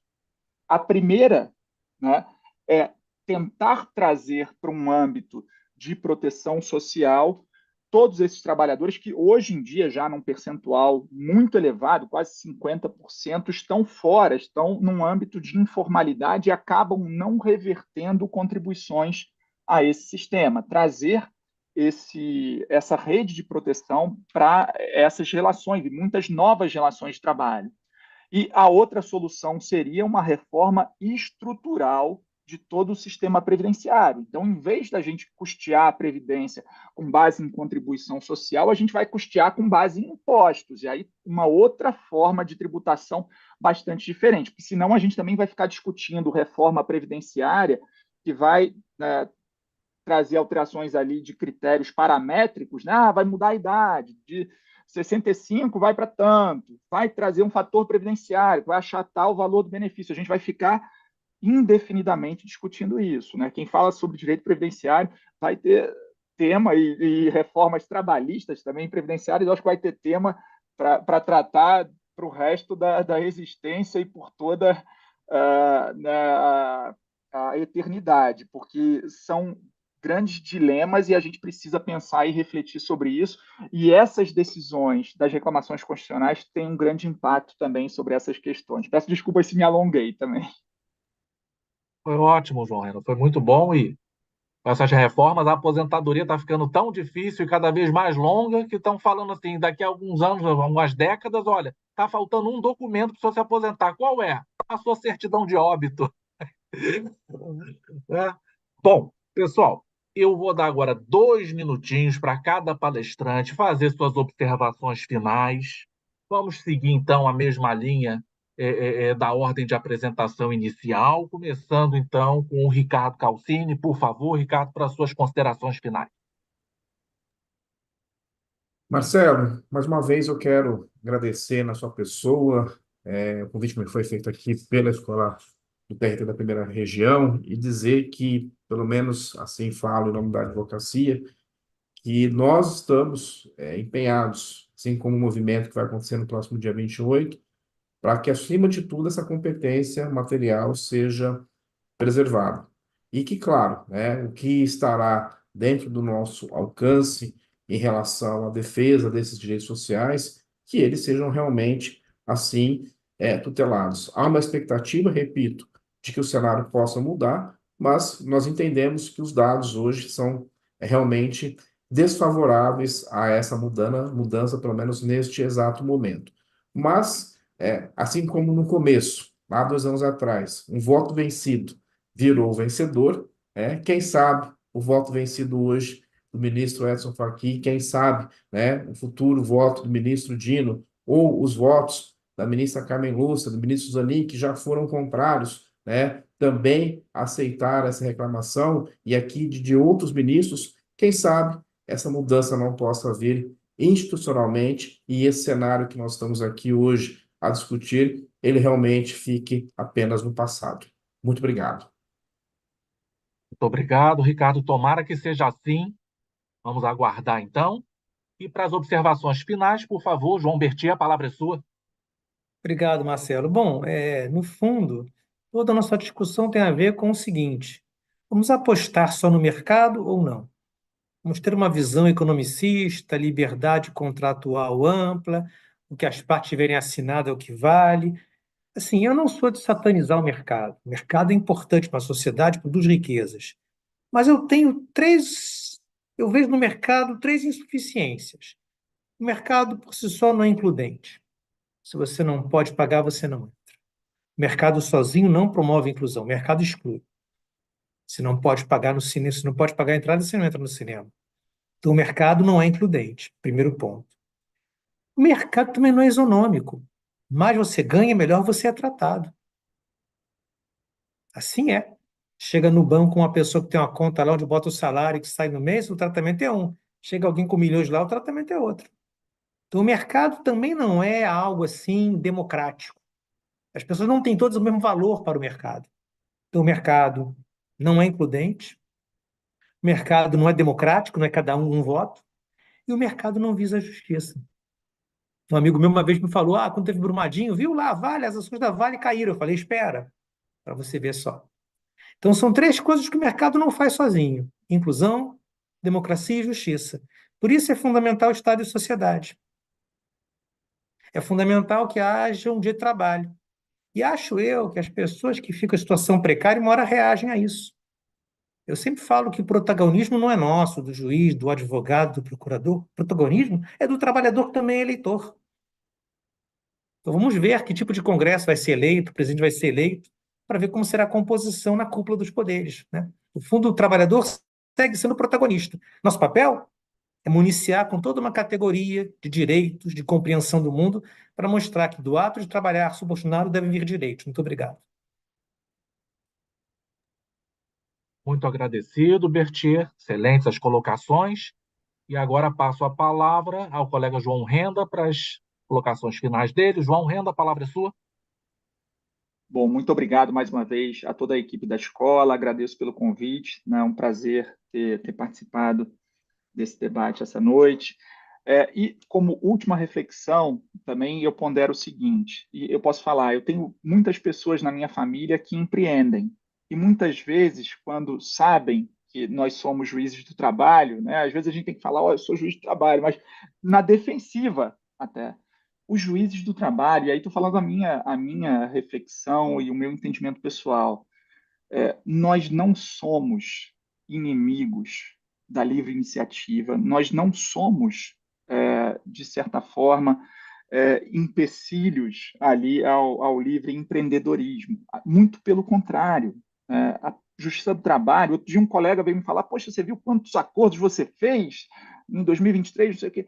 Quando a gente vai ver a Justiça do Trabalho, nada mais é do que a colocação, muitas vezes, de panos quentes em conflitos que têm ali partes, né, de classes sociais antagônicas. A gente está colocando panos quentes em conflitos coletivos. Outro dia ouvi uma palestra sobre o ataque hacker ao PJE do TRT da 17ª região. Ficaram 17 dias sem PJE.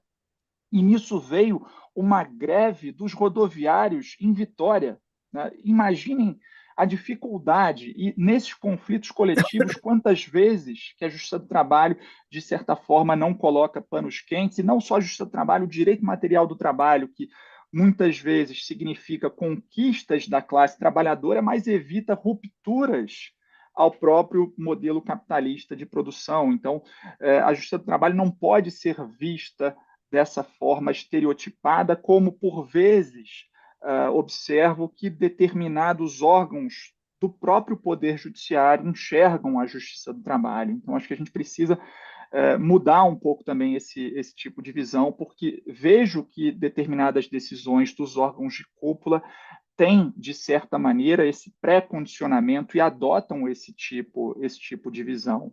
Mas agradeço, mais uma vez, foi um prazer, um privilégio e uma grande satisfação estar com todos, e agradeço especialmente aqueles e aquelas que nos acompanharam até agora também.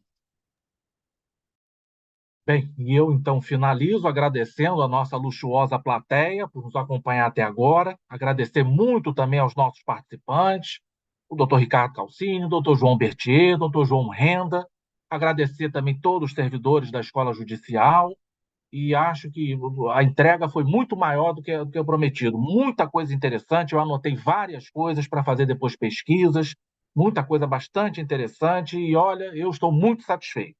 E com isso eu declaro encerrada a Justa Questão, o programa Justa Questão, tema 32, a Justiça do Trabalho e as reclamações constitucionais. Agradeço a todos, fiquem todos